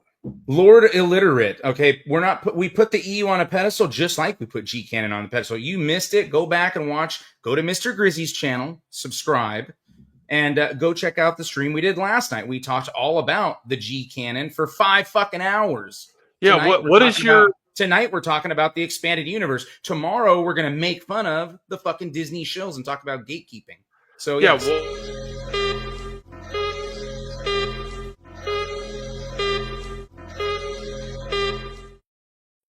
what is his hard on for the EU anyway? It's like, okay, if you want to be an illiterate, that's fine, but no, I do not like it, so you guys shouldn't like it either. I don't want to devote time to reading books, so you shouldn't read the books. Like, fuck off. This guy's fucking retarded, man. Well, his name says it all. I mean, you're helping and seizing. Go fucking sit on Mahler's dick. There was another comment. I don't understand what is wrong with liking 1 through 6, Legends, Andor, and Rogue One. What's Rouge the problem? Because contradict. Yep. Andor and Rogue One contradict real Star Wars. Oh yeah, and if we hate girl bosses, then what the hell is the girl Jyn Erso? Like another Kathleen Kennedy self-insert. That's what like the big channels say, right? So what's the difference there? Or horse teeth, or Bix, smelly Bix, right? She was a girl boss. She had to go back and take out her torturer, right? You know, that's girl boss shit, right? That's what they would say if it didn't fit their narrative and it wasn't in Star Wars that they didn't like. Yeah. And then a question right back at him is, so he likes Andor and Rogue One. It's fake Star Wars. So what he does on his own time, what he masturbates to, it's like, I'm not really going to get into that. This guy's a weirdo. So why do you feel it's necessary to come into the real Star Wars celebration and have a Star Wars meltdown about fake Star Wars? Like, why can't you just be like, oh yeah, I do enjoy this part of fake Star Wars, Andor and Rogue One. Why does it trigger you so much that we call it fake Star Wars and then we're having a real Star Wars celebration? That, like, the answer to that question, like, you'll learn a lot about yourself. And the thing is, you're a Rey lover. A certified Disney boy. What? All right, we got some super chats I want to get to. We got Christian for $2. Nice panel, very informative, ready for rewatch. Yes, we will re-upload this on the Gatekeepers Alliance channel. Yeah, Christian's been big supporter of my channel lately. He's getting it back into the expanded universe because of my channel as well, which is awesome. I wear that with a badge of honor, and that's what it's like all about. You know what I'm saying? And he's loving the Theory War Journal. He's been going around watching that. I explained to him about the Melvin roasting of Theory back in the day. He's been consuming those. So, yeah, big supporter of the Gatekeepers Alliance. Thank you, Christian. And then we got Cam for $2. Googled Anakin and first image was from Ahsoka. That's what they're doing. Yep. That's what they're doing to Star Wars. And we got Jesse for $20 lurking tonight, but had to pop in to say this panel fucking rocks. Thank you for speaking truth to hashtag avenge Star Wars. Mm-hmm. We are fucking avenging Star Wars. And we are pissing off the shills. Oh, fuck. I got peed on. Yeah, that fraud guy, the Mauler simp, he got peed on and peed on badly. Oh my gosh. Thank you for the $20. And we got King Chris for $40. Great stuff tonight. Big thanks to everyone who helped make Night 2 of Celebrating Real Star Wars a success. Knights of Melvin. Let's go. And that includes all of you guys, because you guys have been, supporting all of us for a long time and making it happen. So we appreciate it, Chris. And another shout out to the fake fans lurking in the chat. It's not fair. It's not fair. I like Andor. I'm an Andor sexual. What a fucking bitch, am I right? I can feel your anger. And one more for King Chris. Judge Doom. If I can find that one.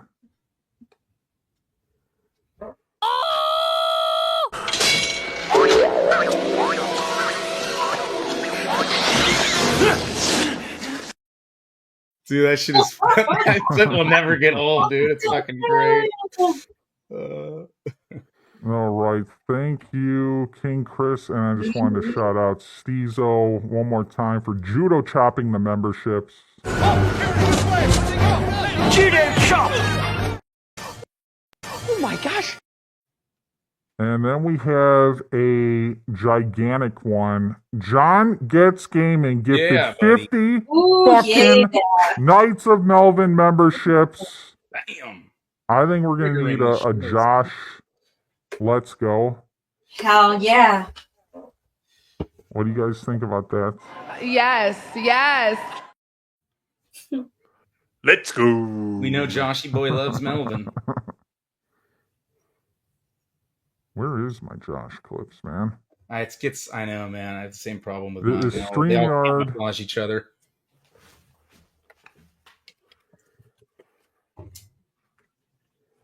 Oh, fuck. This is where the fun begins.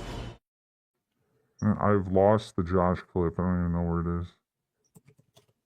Well, anyways, we got plenty more clips. It's not fair. I shall do what I must, Obi-Wan. John doing what he must, gifting the 50 Knights of Melvin memberships. Let's go. Like, this is my Batman. Like, let's go. Judo chopping. Judo chop! And judo tripping. Judo trip!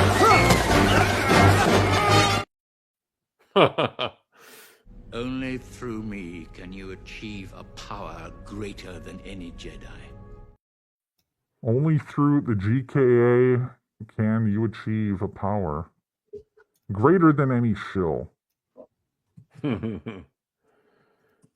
And thanks, John, for being about it, man. You watch us, support all of us, and then you're like getting into like reading the books and stuff too. Like that's what it's all about, dude. It shows that you're interested in what we're all cooking, and he watches Grizzy streams, Melvin streams, Alora's streams, my streams. Tim gets back, I'm sure. So that is dedication to the movement. Yeah, he's just he's new to the EU, but he just he wanted to come in, be on a panel.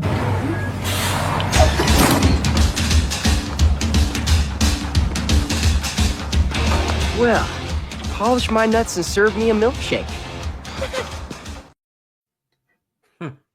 Thank you, John, for the 50 gifted Knights of Melvin memberships. Gigantic donation. And we got SWA 5 fucking Knights of Melvin memberships. I'm gonna hang out with my wang out. And I'm gonna rock out with my cock out. Yep, that's what I'm talking about. I'm sure we have a lot of people lurking that like Star Wars outlaws. Star Wars outlaws? I think we've added probably a few stalkers for tonight. Stalker, huh? Yep, big time.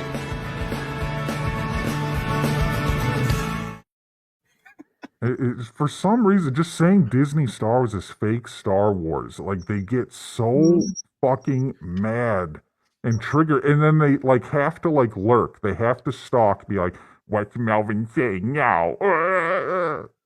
Just like, Yeah. Life would be a lot easier if you just denounced Disney Star Wars. Yeah, just like Lord Illiterate, like, please, I'm here. I'm here for the whole stream. I want you to validate. I need you to validate my like of Andor. I like it, and I want you guys to say it's okay. By the end of the stream, just please, Melvin and Laura and Justin, and Tim, please just tell me I can like Andor. Please. That's what... If you're suffering as much as I am, please tell me. They're just suffering. They're just suffering, man. Coping. They're talking about us coping and seething. We're laughing. We love this. I love when shills come into my chat and I fucking rip them live while they're in there and shit. You know, Laura's like, "Thanks for the support. Keep giving the watch time." It's just fun. Right. We're having all kinds of fun, and then we talk about real Star Wars too. And they're still whining about the fake shit that we're not even talking about it for once. You know, you whine about us being toxic. We're not even trying to be toxic, but then you got to find your way in here and make us become toxic again. And you probably don't want to go to my stream on Monday because me and Grizzy are going to talk about the Darth Bane trilogy, and then I'm going to talk about Plagueis. So it's going to be very Sith centric. It's going to be very fucking dark side and very toxic. So you probably don't want to show up on Monday. We'll definitely scare you away. And for the people that are here that support us and support real Star Wars, your presence is soothing. thank you for that. Guys, we've been going a long time talking about the EU Day 2 Real Star Wars Celebration. Any last words before we move on to Day 3 tomorrow? If you could share the screen here, we have the anniversary coming up of the Desert Wanderer, Mr. Star Wars Theory. What a beautiful April 5th, 2024. What a beautiful delivery today. Finally, entire collection just arrived in the mail along with Legacy of the Force. Look at all these legend banners. I gave Disney a bunch of money.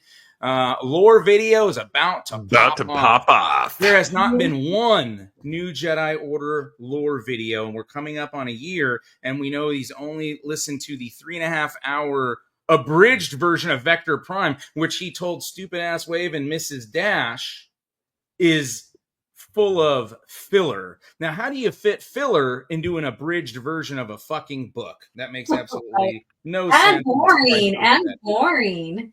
And I did prove to Star Wars Theory. I went on, there was just a couple ground rules that Anna had, when I went on her stream, just not to, YouTube stuff and all that. And I show that I can tiptoe around these things and I can respect other people's channels when I go on them. And I know that Mrs. Dash is gatekeeping my appearance on Star Wars Theory stream. But when they are #fired, which we know is coming when Joshy Boy takes over, there will be no gatekeeping at that point, keeping from purist to enter the Star Wars Theory stream. And I'd love to be on with you and Joshy Boy. I think we could have a great conversation about the expanded universe as Josh Wikipedia is about Fate of the Jedi. Yeah. So remember the 2016 election and what Trump did? I think it was around the time of the inauguration. Remember what he hugged? Guys? What's that? Remember when he hugged the flagpole? The United States. Well, look what I'm doing. Like, this is what we love right here, right? Like real Star Wars. That's what we love, and that's what we're going to defend, guys. And we're going to do it to our dying day. That's all there is to it. And phonies like Star Wars Theory, He watches our videos because you know that there's some kind of private chat out there where they say, Look, somebody's criticizing me. and then you get all these weirdos in your chat dogpiling. You know that they're watching that stuff. So we got to go after people like that because they're discrediting Star Wars fandom with their bullshit, especially him, the biggest following out there, right? And he's not following up on what he's saying he's going to do. He's not being a real Star Wars fan. And Andor, I'm not even going to waste my time on that because I can't grift off of it. Because don't forget, hashtag theory robes, since he can't do theory sabers off of Andor. We're going to keep on going after people, and we're going to keep on celebrating real Star Wars, because only when you reject fake Star Wars and fake Star Wars fans can you become a real Star Wars fan. That's the way that it is. Yeah. That's all I've got to say. Yeah, and as I say, and I always say, is keep the EU in front. George Lucas era of Star Wars front and center to remind where the heart of Star Wars has always remained, and call out those who are fence riders, because those are the ones that, you know, make a larger influence than even some of these shills. And stay active, stay true to your morals against Disney Star Wars. And that's all I have to say. Mr. Star Wars Marvel purist. All right, so we are here celebrating. Do you have any last words for day 2, purist? I think it went great. I think Scran did a great job. I had fun talking about what we've been doing with the NJO stuff, and you know, just in general, you know, like the community, like growing, you know, not only just Gatekeepers Alliance as a whole, you know, just all of us individually and stuff. And, you know, obviously we all have our 9 to 5s and stuff too, but I think we're definitely having an influence. I mean, look, we've got, I made it to the Saltier Than Crate Reddit in less than a year and a half. You know, I have a bunch of Triggered Andor fans from there. We got the EFAP guys, like, you know, coming in from their Discord. We've had Star Wars Theory come on the channel because I was obviously triggering him and whatnot. He doesn't just drop on everybody's stream that's criticizing him. It must mean that Purist was pretty close. He was pretty close to what was actually going on, because why else would he pay attention, you know, like he doesn't to the other people. We've had RK Outpost on. I'm lucky to be with you guys hanging out and talking about Star Wars. So I think we're all rocking and rolling, you know. Grizzy's about to hit superstar status, you know. His channel's growing. So yeah, we're just all killing it, having a good time. I think everybody had fun talking about real Star Wars yesterday. And tomorrow we get to start roasting fake Star Wars and gatekeeping it. So, and we have fun doing it. We have more fun doing that than the people that are actually watching this shit, you know? So, yeah. And, you know, if I can give anyone advice out there, it's become more toxic. Like, that's what we need to do. Like, become as toxic as possible to put these fake fans and fence riders in their places. That's it. All right. Hashtag become more toxic. Yes, we've been celebrating Star Wars the last 2 days. Day 1, we talked about the movies. Today, we're talking about the EU. And, you know, tomorrow, we are going to be roasting the Disney shills on Mr. Grizzy's channel. He has the plan for tomorrow, and I'm looking forward to it because, you know, this is going to keep a lot of shills up at night. I genuinely enjoy ruining Disney Star Wars for them and making them triggered and big mad, and we're going to do exactly that tomorrow for day 3 of Real Star Wars Celebration. So join us then, and all re-uploads will be on the Gatekeepers Alliance channel. Make sure to subscribe. We got to get to 1,000 subscribers and get there soon. So with that, we will see you guys tomorrow.